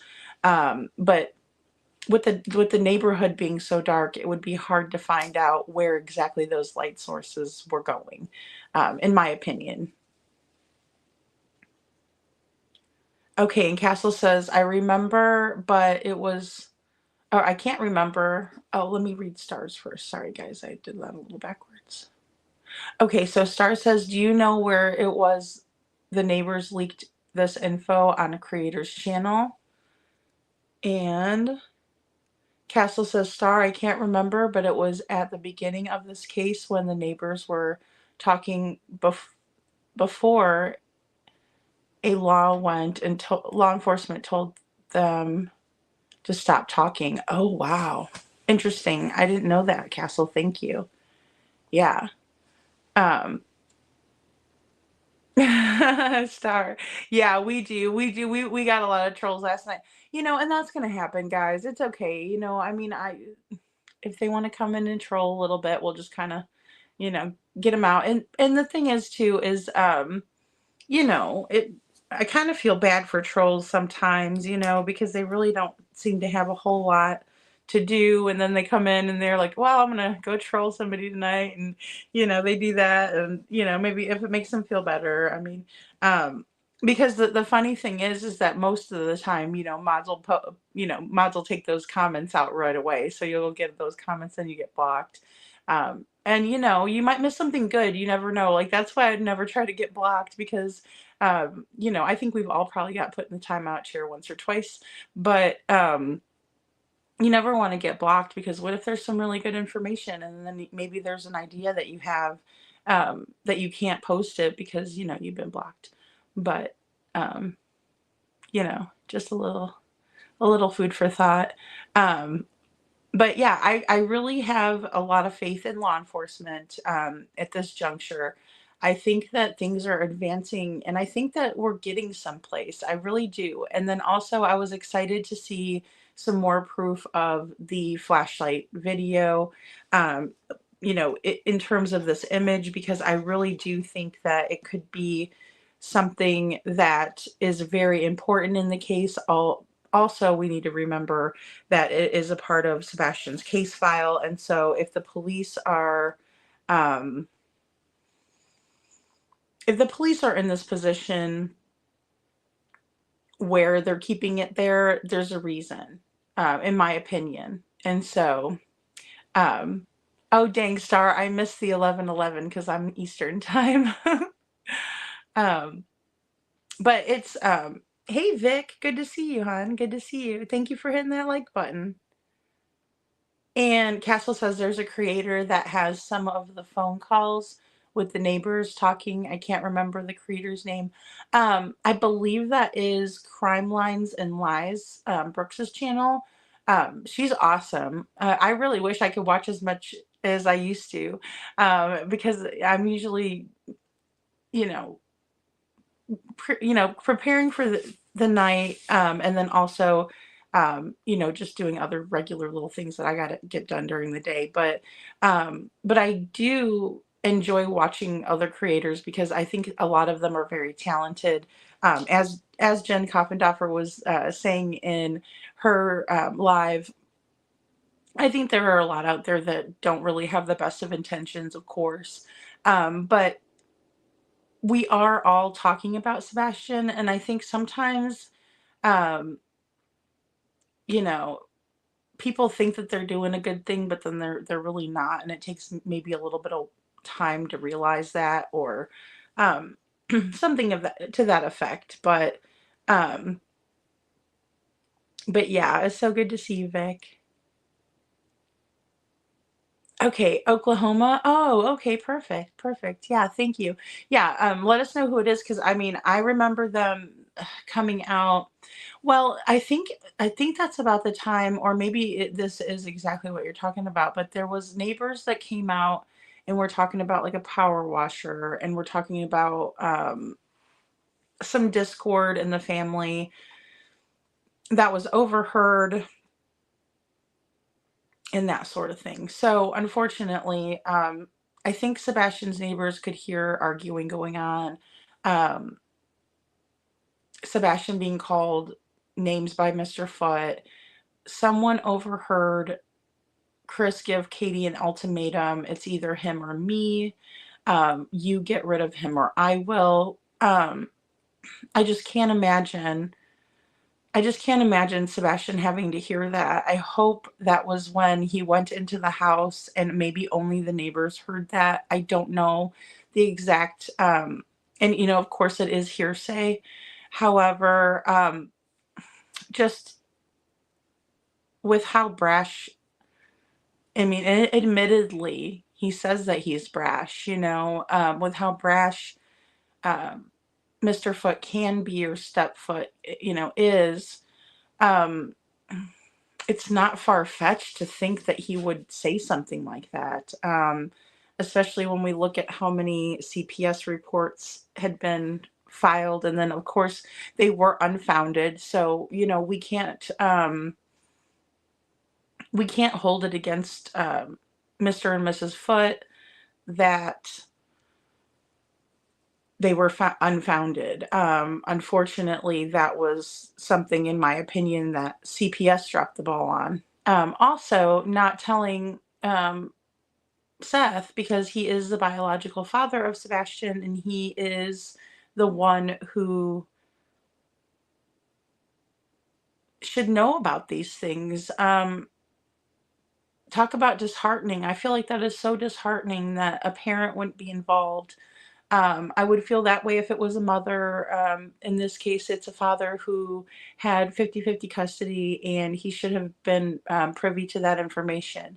But instead, he wasn't. And, let's not forget, he had to learn on Smiley Stories World, where Chris was saying that he hit Sebastian with a belt. So I remember when he told the news anchor that he had no idea that was going on, and that was the first that he was hearing of it. Castle.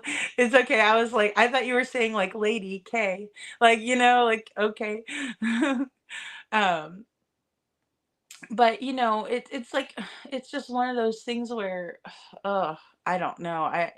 It's hard to it's hard to think about. It's hard to think about listening and hearing that. Seth is a better person than I am because I might get up there and ask for a link if that was my child, and their step parent saying that, and I never heard that before. But then again, he did, in my opinion, handle it in a good way to where he just listened and then he processed it and everything else instead of like jumping on panel and being like, "What the hell? What do you mean you're beating my kid?" Or something like that, which he didn't do. He just kind of, took it in, and then as the case was progressing, then he finds out that he has to get a lawyer to obtain these CPS reports because those are all sealed records, and only the parents of the child or the children involved can obtain those records, but they can only do that getting a lawyer. So you can imagine a parent that doesn't have the means to do so must be very it just must be very frustrating and heartbreaking, honestly, heart-wrenching, just knowing that you can't get those reports if you don't have enough money to do it. So luckily, Seth was able to obtain those reports and now he has a better idea of it. But the downside of him being able to get these reports is that he had to read what happened to his son. And obviously, these reports are going to be redacted. There's going to be redactions in the report, but they're also, I'm assuming, obligated to share with him the goings on that led to the reports and that sort of thing. So, when the bit that he got to read, and I'm not sure that what all wasn't redacted or what was, but nevertheless, he had to read what was going on in the home, and a little bit of that was shared on Mr. and Mrs. E's Crimecast when Tony Mathis went on and was talking about how Seth was reading these reports and there was instances where Katie was involved, but only because she wasn't taking Sebastian out of the situation. She was staying there. But then apparently, according to Tony, it was in the reports that it was because she was scared. And that's absolutely heartbreaking for Sebastian and Katie both.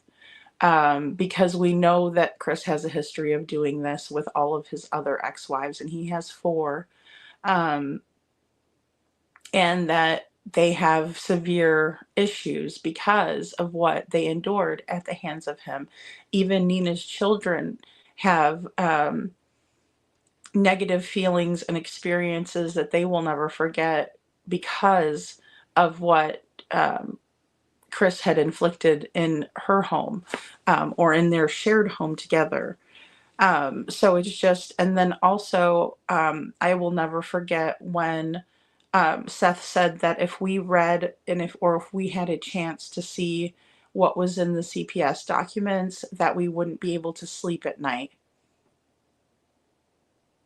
So I just can't imagine what kind of horrors may be in these CPS reports because, allegedly, according to him, it's so horrific that we wouldn't be able to sleep knowing what happened to our Sebastian, because he knows that we're Sebastian's army and he knows that we care about him so much and that we wouldn't be able to, it would be traumatizing for us to read. Now, just thinking about being in Seth's shoes, having to read that is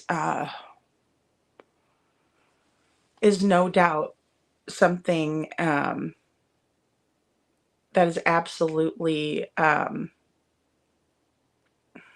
it's just the worst. It's just the worst thing. It's bad enough. Hey, Sherry Harper, thank you for being here, honey. Um, you know, I just can't imagine. I just can't imagine having to read that. It's bad enough that he's missing, but having to go back and read something like that has to be the worst thing ever, you know. Joseph says, I found another linguist analyst of KP. Excellent name is Mike Damn man. I can't ever say his name. I can't ever say his name. You know, I guess I saw him on X um and Castle says, agreed Lady F. Seth found out through watching Smiley's live that's how Seth found out about the CPS report. Yeah, absolutely. And it's just I can't imagine. I cannot imagine.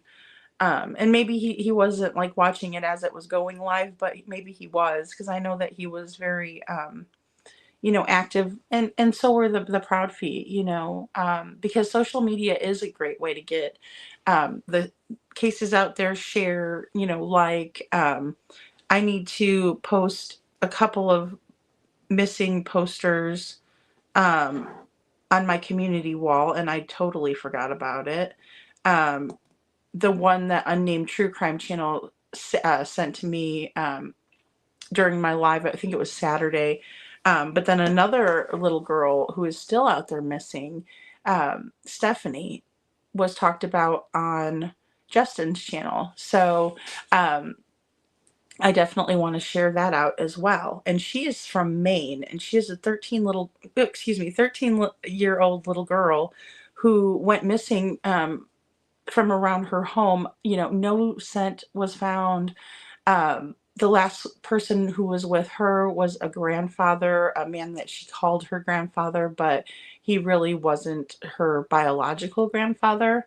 Now, you know, that could be suspicious, and it also couldn't be. There's a lot of people, like I have a very close person that I, you know, look to as a mother. My mother passed away, and I was lucky enough to have, you know, someone who um, was always very good to me. I can always go to for advice. She knows about Sebastian. She calls him my young man. And she always says, how's your young man? Did they find your young man? And I said, no, they haven't. And, but she's even, I've told her a bit of it when I first started covering it, and I was telling her about the YouTube channel. And, you know, the first thing she said was, I think that something might have happened with the parents. You know, it may have been the last people who was with him, you know. And so, of course, looking at the grandfather, you know, friend of a family that was looked to as a grandfather, um, I don't know. It's very bizarre. Also, this 13-year-old young woman, Stephanie, was on dating websites, guys. So super dangerous, even for older women. You know, even women. You know, I'm in my early 40s. Um, Going on those dating websites can be extremely dangerous because we don't know who we're meeting. Anybody can be nice over the phone. Anybody could be nice over FaceTime. I mean, there's times where you date somebody for a long time and then you go to move in with them and they want you to get rid of your cats, for instance. And so it's like, well, why didn't you tell me you were allergic to cats when we first met? You know, I have 2 cats. But when someone's trying to get, you know, when someone's interested in you, sometimes they overlook things until it's going to be an everyday occurrence, like living with a cat and you have allergies. So it's, you know, but there's Benadryl and different things like that that you can do. Um, so, but it's just an example, you know. Yeah, and Vic says that she also likes that guy. I haven't ever got a chance to really like follow him. But I'm not on X, you know, I'm not on X. Yeah, Brooks, that's what I was thinking, Machete. I thought it was. See, Taylor, I know it is so, it's heartbreaking. It's absolutely heartbreaking, to even just think what happened, you know. Vic, I'm sorry. I'm glad you're here, though. And Joseph says, Lady Freedom's Raw Narrative, see Mike Damon, excellent speech analyst of KP. I will go look. Yeah, I mean, and that's the thing, guys. The experts are the ones that are going to know all of these little nuances. I like to watch, oh gosh, there's one guy that he's a body language expert, and I can't think of who it is off the top of my head. But he does a really great job. I mean, just, excuse me, he does a wonderful job, and I'll have to get the name of the guy that does it. But it's just those little things. And, it's interesting because I think a linguist would be somebody that we should look at in this case, because it's very difficult since they weren't on camera. We can't see their body language. That's why I like to be up here and kind of talk with you all face to face. I mean, I'll cut my camera off if I'm going to have a smoke, or if I don't have too many clips, because usually I'll smoke. And you guys caught me the other night smoking during it, because I thought the clip was a little longer than it was, and I was blowing out my cigarette smoke. But so I apologize, because I don't really like to promote that. It's a horrible habit, and I need to quit. But sometimes I get stressed out, sitting here talking about these cases or something I might hear, and so it's kind of a little bit of a relief. But nevertheless, I like for you guys to see my body language. I like for you to see my eyes that I'm talking to you guys, I like for you all to feel like I'm interacting with you. I like to have Sebastian's poster up there. Yeah, I finally got my candle up, so that was good. Um, and Castle says, go watch Megan Boswell's case. They present CPS case in court. Really? Oh gosh, kind of like Harmony Montgomery.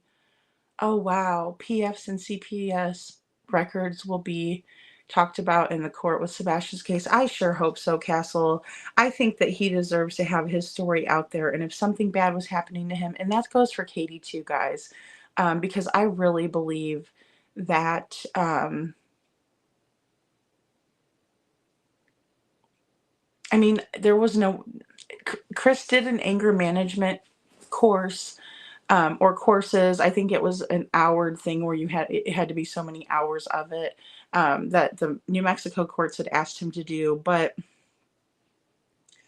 oh man, it's so rough, because I don't think that those really help unless the person really wants to do it, right? And that's my big thing.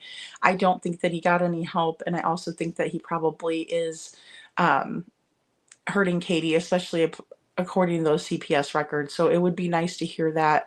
Not nice to hear it, but it would be, I would like to hear what had happened, just so we can have a better understanding of what we're really looking at in this case. And I think that we all have a pretty good idea of it. However, you're right. If it does come out, it will come out in the courts. And we do have to be patient. I tell myself that every single day, to be patient. C. Taylor agrees with Castle. I do too. Um, Sherry Harper says, I listen to you most every night since I subbed. Aw, love your channel. Thank you, Sherry. I appreciate you being here. I really do. I'm glad you guys are enjoying it. I do want to go back and do the ending of the Steve Fisher interview with the Lore Lodge, because we did leave off on that. And, um, it's basically, we're not going to really find out too much more information in the last piece of that, but it'll kind of just demonstrate Steve Fisher, and kind of what kind of a person he is. I also would like to present my video on Crystal McCrory Jones's case. So I think what we will do tomorrow is we'll do that first, and then we'll watch her case on a live, because I still haven't been able to get her video pushed out. And it's just been just a crazy couple of weeks here. And we're coming into the weekend. So I think we need to do that, and I would like to just kind of present that to you all again. I do have it in the full video format, but it's just it's something that I think that we do need to revisit and talk about, to do a refresher, and then I can also put out the new video, because I did a lot of research behind the scenes and I found out a lot of really interesting information on the characters involved in this investigation that literally was only given 7 minutes of thought. And the spent shell casing was found by the husband 7 days after Crystal McCrory Jones was found unalived in her home in her bed. Um, hey, Frank, good to see you. Of course, you can make an observation. Of course, you can. Please. That's what we're here for. Crime Lines and Lies. Okay, cool. Thank you, Castle. Yeah, she's awesome. She's awesome. And that was really interesting when they came out and talked about that. I do remember that. And just, gosh, just cringing. You know, it's kind of like when Chris Proudfoot was talking about how Sebastian liked to have accidents and things like that. And we all know that anybody who has those types of accidents when they're older, you know, babies don't think anything of it, of course, because they're still potty training and things like that. But when it's an older kid that goes to school and they realize that that's an issue, you know, they'd be made fun of and things like that. Obviously, it's said that that wasn't an issue, but still, it's very sad that Sebastian had to live that way. It just really makes me sick. But yeah, Vic, I have a crazy sleep pattern too. I do. And Frank says, Lady Freedoms has a great voice for videos and voiceover articulates beautifully, but live with a cat than Daffy Duck. That's funny. I'd rather live with a cat too. I love Daffy Duck. I love cats and I'm not allergic, but when I had 2 cats and I was living in a small space, there'd be times where like my eyes would get itchy and stuff like that. I'd have to like really keep up with like all of the vacuuming and stuff because when you're in a small area, but the same thing goes for dogs, you know, depending on what kind of dogs or cats you have. So, thank you, Star. Yes. And guys, yeah, keep that in mind. We allow, it's not like if you say one thing that I disagree with or someone else, one of the mods are really quite, fair in my opinion, you know, and they kind of know what I'd like. And it's basically just if there's a hate speech or somebody saying something mean, we just don't need to have it. And again, guys, and it just goes back to what we were talking about last night with bullying. You know, bullying people is wrong.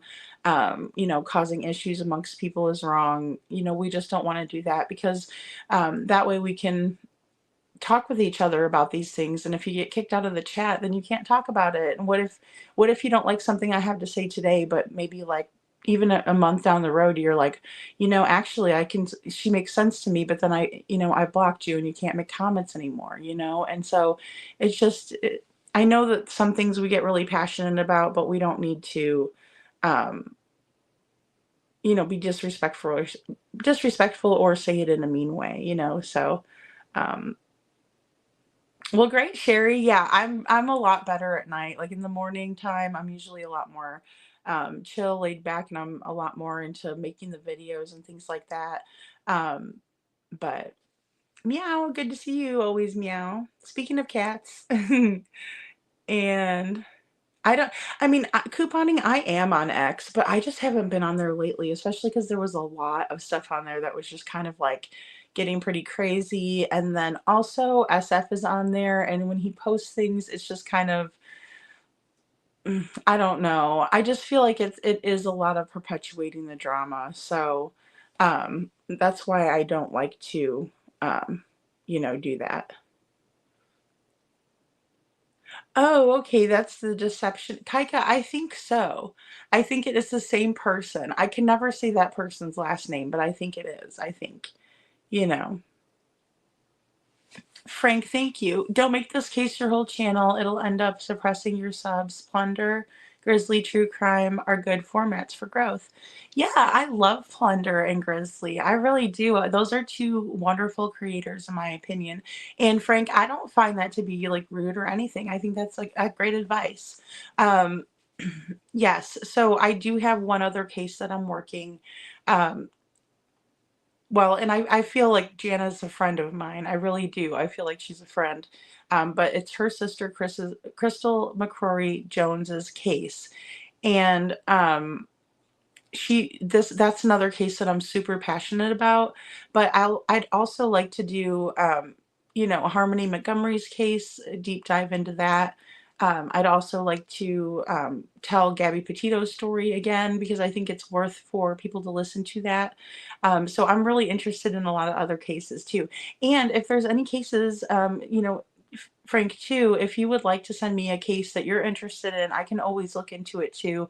It's just been so busy. And then also storage is always an issue because all the research that I did for Crystal's case, it was kind of put to a halt for a little bit. So I need to go back in there and get it all into a video, but I do have one and it is in the middle, but I also there's just so many different pieces of information that are very important for people to understand in her case. So I need to make sure that I present it in a way that I can get you all really interested in it. And that's what I always try to do with all cases.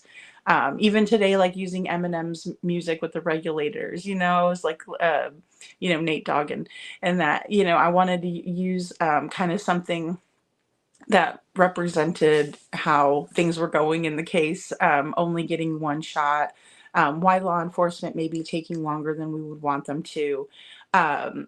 Because if we think about it, they want it to be with, beyond a reasonable doubt, to prosecute and do that. And that's what they need to be doing. So that way, because you don't get a second bite at the apple. So say the feet get a really great defense attorney, if it is them, or say even whoever is responsible for this.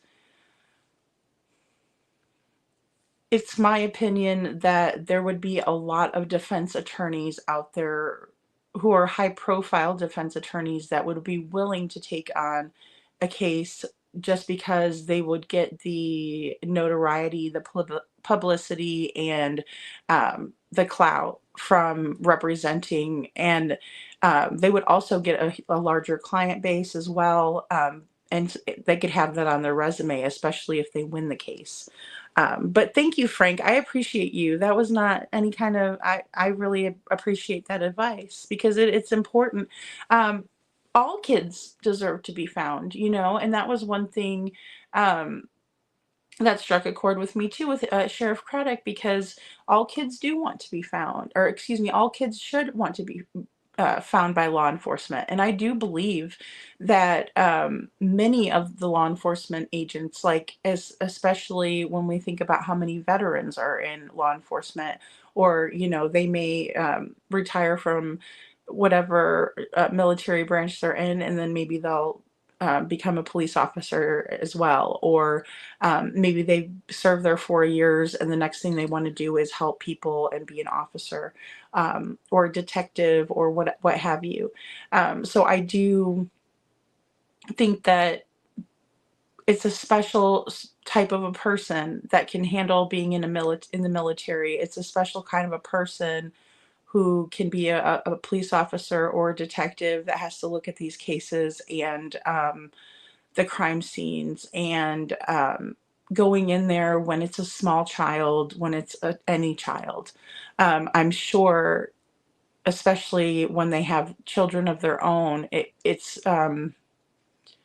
just kind of different, right? Because you can understand that pain for the parents, as if it was your own child. So, and Kaika says Peter Hyatt and Deception Detective need to be on a channel with both on it. Oh, that would be interesting. Yeah, Kaika, that would be. Peter Hyatt is an amazing man. He is very smart, and I really enjoy. Um, Dr. G, are you talking about Dr. G, medical examiner? I love her, if that's who you're talking about. She is, wow, she's awesome. She's awesome. Thank you, Lori. Thank you. And Star says, thank you for the input. Be sure to check out some of Lady Freedom's other videos, like the ones about Crystal. Yeah, Crystal, please. I think, you know what, Frank, that one is a really, really good video. And I'll tell you, and I'm not trying to toot my own horn here or anything, but it's just, some of the evidence in there is so glaring about the fact that allegedly, in my opinion, Crystal did not do this to herself. And I'm going to show you Crystal. She's beautiful. I mean, she is just, and while I was researching, I noticed that, you know,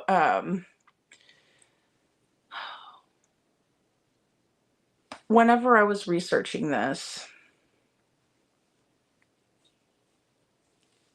her and her husband were owners in a karate studio. And in the beginning, it was just her husband, Tony's karate studio. When Crystal came into the picture, they had been married for 5 years total.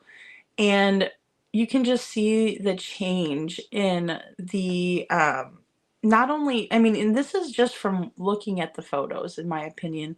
You can see how the studio went from being kind of a drab, kind of, you know, just a not so nice place to being a beautiful, beautiful, beautiful area for these kids to practice karate and to learn self-discipline, you know, the things that we would learn if we were taking martial arts, right? Because that's a big reason why we put the kids in martial arts, is because it teaches them things like that. It teaches them how to, you know, have more confidence in themselves. It teaches them how to carry themselves.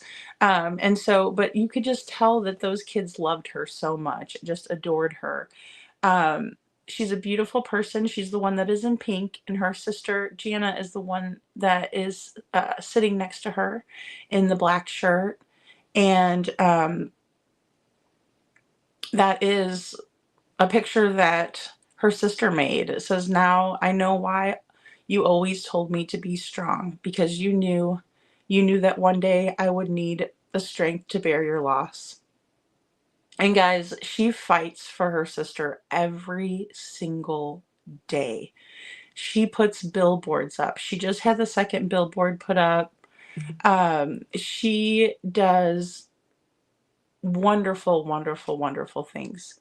Um, Yes, Star, I will get that. I need to get those links, guys. I am so sorry. That's another thing that I need to do, is get those links. And thank you, Star, for that membership. I'm going to get you guys those links, all of our mods. If you guys would email me at the Lady Freedoms. Oh, whoops, my bad. It's Lady Freedoms Mod Squad at gmail.com. And I can get you guys all those links, so that way you can, I'll just start emailing them to you guys once I get them on like a Word doc. And then that way you all will have them. And I do have a Cash App too, you know, if you guys ever wanted to just like send a tip or something, buy a coffee. I mean, whatever you guys would want to do there. It's always appreciated, but it's never expected. But yes, and so in Crystal's case, we have, in my opinion, a botched investigation. Alan Irby, that we see labeled in the photo, he's got the deputy hat on, in my opinion, did an inadequate inquiry. And the reason I say that is because he only spent 7 minutes speaking with Crystal's husband, and the interview is shocking to hear because it's almost like it was established that a little bit too early on, in my opinion, and without enough evidence. There was no, you know, pew-pew residue test. So, you know, GUN shot residue testing done on Crystal. If you look at the pictures that I've included, and I did blur them out, guys, so they're not going to be ultra graphic, but some of them are very disturbing, because if you look at the entrance and exit wounds, they're on the opposite side of what the reports are saying. The coroner's report is atrocious, in my opinion. It's absolutely insane. And then an interview was recorded with Sheriff Scott Matthews, who I put poor scrutiny of the case. I believe that that is what occurred, because these people all know each other. Her ex-husband, or excuse me, her husband, Tony, was also part of the Oak Grove Parish Sheriff's Department. So instead of counties in Louisiana, they have parishes. And Deputy Chuck Harris is the one that did the well check on Crystal. And so her husband, instead of calling the police to do a well check on her, he called Deputy Chuck Harris on his cell phone and asked him to go check on Crystal when he was only about 12 minutes away from home at their karate studio. He said he couldn't get a hold of Crystal. But what's weird is that when Deputy Chuck Harris performed the welfare check on Crystal, he was able to get into the house because the front door was left unlocked. And they live in an area where they're right off the highway. So Highway 2 is a main little highway that goes through that area. It's a very, very, very small town. And so this Highway 2, Jana maintains that her sister would never have left the door unlocked because they lived right off the highway. It's not like they lived kind of off the beaten path. It's just a high traffic area. And so that wasn't like her. Another suspicious detail would be that Tony led Chuck Harris to the bedroom where Crystal was found. And it was just kind of very odd. When we see the fact that Crystal's hand was still, her finger was still on the trigger, it was still in her hand most of the time. And I do have a friend who works as a funeral director. And she said that typically when someone shoots themselves in their head, that they drop the gun.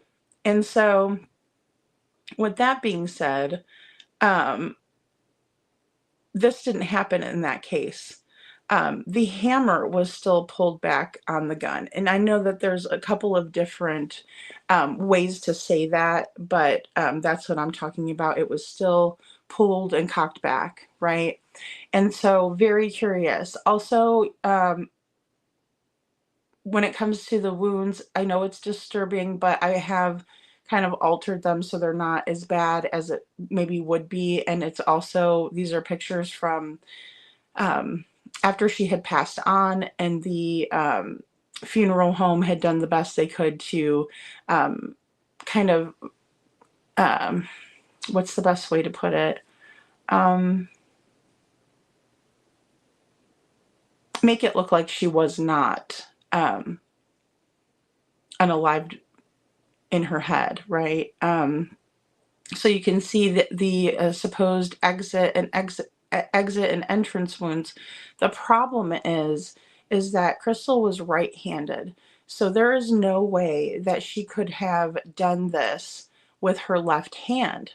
Also, the pew, I hate saying that, I sound like I'm 5 when I say it, was in her right hand. There was also extensive bruising that the funeral home recommended pictures being taken, which I also asked about. And my friend said that it's only typical for that to happen because after the embalming process, the bruises are more prevalent. And so sometimes they will do more photographing after the embalming process and send it to the coroner. The problem here is the coroner didn't want anything to do with it, right? Crystal's from Louisiana, but they are near Arkansas, and so she was sent to Arkansas to have this done. Now, the good news is that according to a friend of mine, the Arkansas lab is top notch and has the most advanced technology available for autopsies. Um, it's got state-of-the-art technology is what she told me. And so that was a good thing. And I said, well, if she lives in Louisiana, why would they take her up to Arkansas? And she said, because it's close enough. Because I said, well, because they do live close to Arkansas. So that's why that had transpired. But it is a very interesting case. And it's also something, hey, Dumb Bones, good to see you. It's also something that I think is really important because there's so many oddities. Like even the coroner put on the report, they spelled her name wrong, for one, um, and they didn't fix it. They had the complete wrong date. This happened on February 9th, 2023. And on the report, it said it was in 2020. I mean, that is a huge mistake. I don't see how they could have done that. And they left it that way and turned it in. Now, there was a discrepancy in the time portion, so they scribbled it out and then they rewrote the time in there. But I will show those to you. We're going to kind of go over those in the second installment. But I do want you all to hear this other video, because how I did it was that Jana has come on panel, Crystal's sister, and told us about Crystal and shared some really fun stories about her, because I wanted you all to get to know her on that level too. So that was kind of how we first started out. Then we went over some timeline details and things of that nature. But I really want to keep on kind of going over those details as well and bringing them to you all. So, you can all see what has happened, in that case. So, but it's something that, I want to really fight really hard with Jana, to get more exposure to this case, because not only is it something that's very interesting in terms of the way that everything went down. It's not something that you would think would be happening when we're dealing with professionals. For instance, sometimes smaller towns don't have the type of technology that the bigger towns have. However, this Dr. Peretti was a doctor. Sometimes there aren't doctors available and the coroner doesn't have that level of experience or education. But this time that was there. And then to know that she was brought to somewhere that has, the best technology.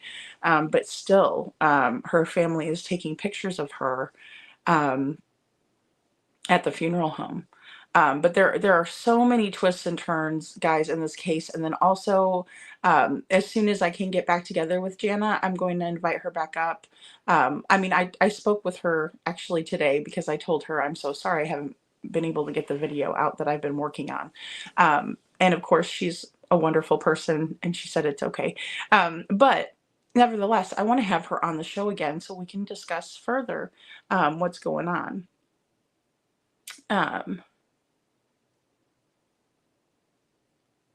Machete, yes, that's where Nina is from, love. Oh, yes, Nina's from New Mexico.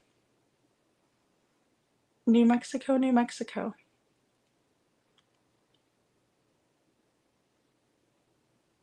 New Mexico, New Mexico. Oh, yeah. Membership link and the email for mod requests. Yeah, so it's going to be, it'll be Lady Freedom's mod squad@gmail.com. And then the membership link, I could send it to you, Star. I'm sorry, I needed to do that. I was just going on and on about this case. Because I'm passionate about it, guys. I think that, well, I know that it's the most dangerous time. It's the most dangerous time for anyone dealing with DV is when they're about to leave. And right before Crystal's passing, she had found out a lot of things about her husband, Tony, like the fact that he was on dating websites and, oh, I don't have a,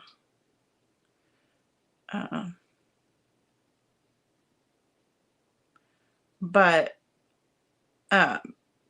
she had found out some unsavory things about him. So with that being said, I think that that is just, more proof that something more sinister could have happened in this case. And so we're definitely going to explore that further. And, oh, I know where I have to go to get that. I almost went into YouTube itself, but I have to go into the YouTube studio.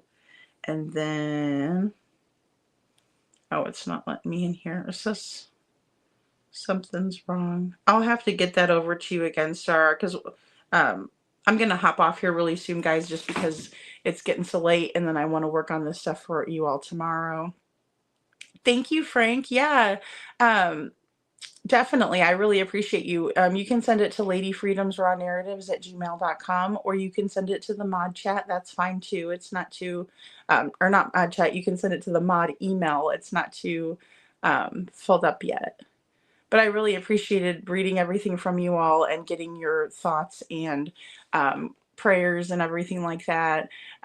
It was really, really nice to read through those emails, and I got a bunch of emails from just some awesome friends.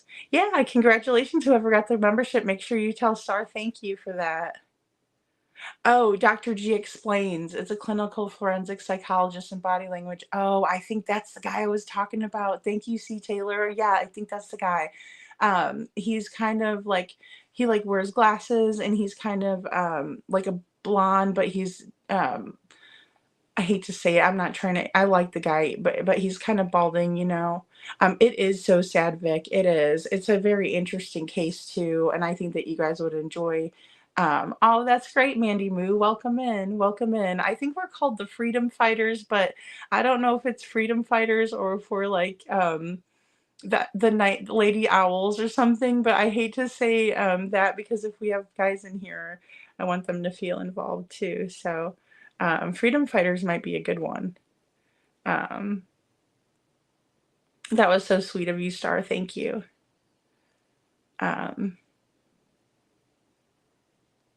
Yeah, it's so brave to share your story. It's so brave. Thank you, Star. I can't crack into that right now. If I go into the home page, there should be a button that says memberships. From there. You should be able to subscribe. See, yeah, and that's the thing. I don't know. I did have it. Before. What it is this, my internet kicked me off of my hotspot, my mobile hotspot, and then it puts me on the neighborhood internet. And this one is like, not that I'm not grateful to have a little bit of internet access when it kicks me off, but like that one doesn't really work well. I mean, it's kind of, and it doesn't want to load in my studio thing. And Star says I have an Android, otherwise I could do more specific. Probably, I'm really worried, guys, but we will get these new issues ironed out quickly. Yeah, absolutely, absolutely. I'm going to get it all taken care of, guys. It's just taken me longer because of all of the craziest things. Hey, Tony, good to see you, sweetheart. Good to see you. And Star says, Jana is an amazing sister. She makes me wish I were an only child. Oh, I know, right? She is just, oh my gosh, fights for her sister like nobody's business, guys. And she's got a book coming out, another thing. And then also, Crystal's anniversary is coming up, and they're doing a vigil for her.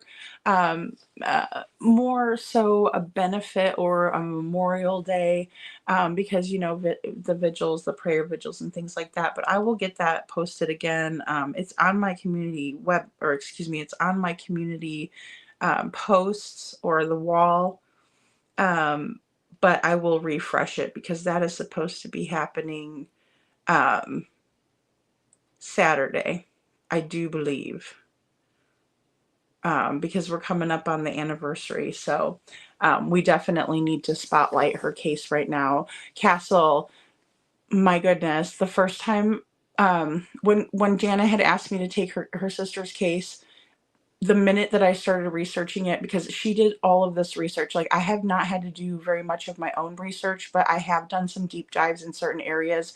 And the only reason I was able to do that so quickly into looking at the case is because of all of the work that her sister has done. But the first person I thought of was Ellen Greenberg. And I was really hoping, like I tagged Nancy Grace in one of my videos to watch it, because she has covered Ellen Greenberg so extensively. Yeah, and so Castle, wow, I can't believe you said that. That's crazy. So Castle says, Lady F, this sounds like Ellen Greenberg's case that was just reopened. Ah, see, that's amazing. I didn't even know that. I just know that her parents had been like spending every last little penny they could in order to reopen her case. So that's fantastic. It's so good to see you, Tony. So good to see you. Sammy G, good to see you, honey. And Star says, oh, thank you. I'm not the most savvy mod. Yes, you are. You're a great mod. All of the mods are great, guys. I'm so lucky to have all of you guys. You guys are amazing. Sounds like the Stacy Peterson sister. Oh, my goodness. Yeah. Yes, Vic. I mean, and there's so many stories out there like that. But I have some really interesting little tidbits that I'm going to include in this next video. And so hopefully I can hurry up and get it worked out. I just hate like, oh, good, Sammy. Thank you so much. I'll get it ironed out. It's something I'm going to have to figure out where to get, because I know like Android and iPhone are two different things. And even when I've done memberships before, like become a member on someone else's channel, it was kind of a weird thing where I couldn't necessarily do it from my iPhone unless I took like a certain route to do it, which was different, well, good. I'm so glad to hear that you're feeling better, Tony. I'm so glad to hear that you're feeling better. Everybody was sick for a while there. There's been something going around, so I'm glad to hear that that you guys are feeling better, and that maybe this bug is getting a little bit less crazy out there. But yes, our Tony was under the weather, Star. But thank you all so much for being here, and thank you all so much for listening tonight. And then tomorrow we'll go over the end of the Lore Lodge, just for a little bit more of a change of pace, and we also didn't get through that last little bit. And then after that, we will continue on, because it is the anniversary of Crystal's passing, and we need to bring some awareness. It would be a miracle if they reopen this case, and I really feel like it's worthy of that. I have to say, I never expected when I took her case on that there would be such glaring evidence that Crystal didn't do this to herself. And that's my opinion, guys. But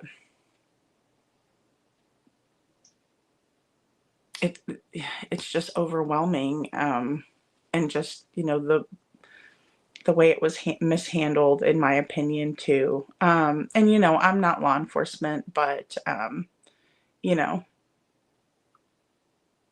still can do a Google search and say, what's bigger, an entrance wound or an exit wound?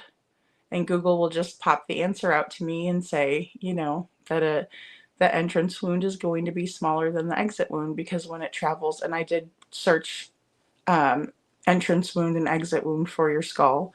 And yeah, it clearly said which would be larger, and that's because the bullet has to travel through, and it does do damage on the inside and everything like that.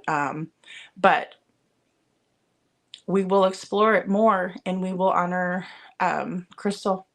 We'll honor Crystal this weekend. I love you all so, so very much, and I look forward to seeing you all tomorrow night. Thank you for being here, and you all take care. Stay safe out there, and thank you, Sammy. Thank you so much. And, you know, remember to be nice to everybody out there on those streets. I know they're kind of rough right now, but just know that after seeing the footage, maybe tonight, people will, since it was revisited, because again, check out Brandy Gray, her channel. I'll link it in the description of the video after the live. It's not in there just yet, but I will link that description in there of Brandy Gray. And this happened 9 months ago, around the same time as, thank you guys for the green and purple hearts. This happened. You're welcome, Lori. Thank you. Good night. Good night, hon.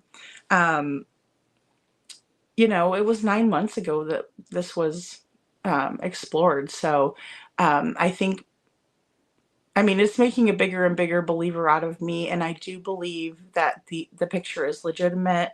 And I think that we're going to find out more and more information. And then also look out for the Nancy Grace interview. I'm not sure when that is going to happen, like when they'll do it on her prime time.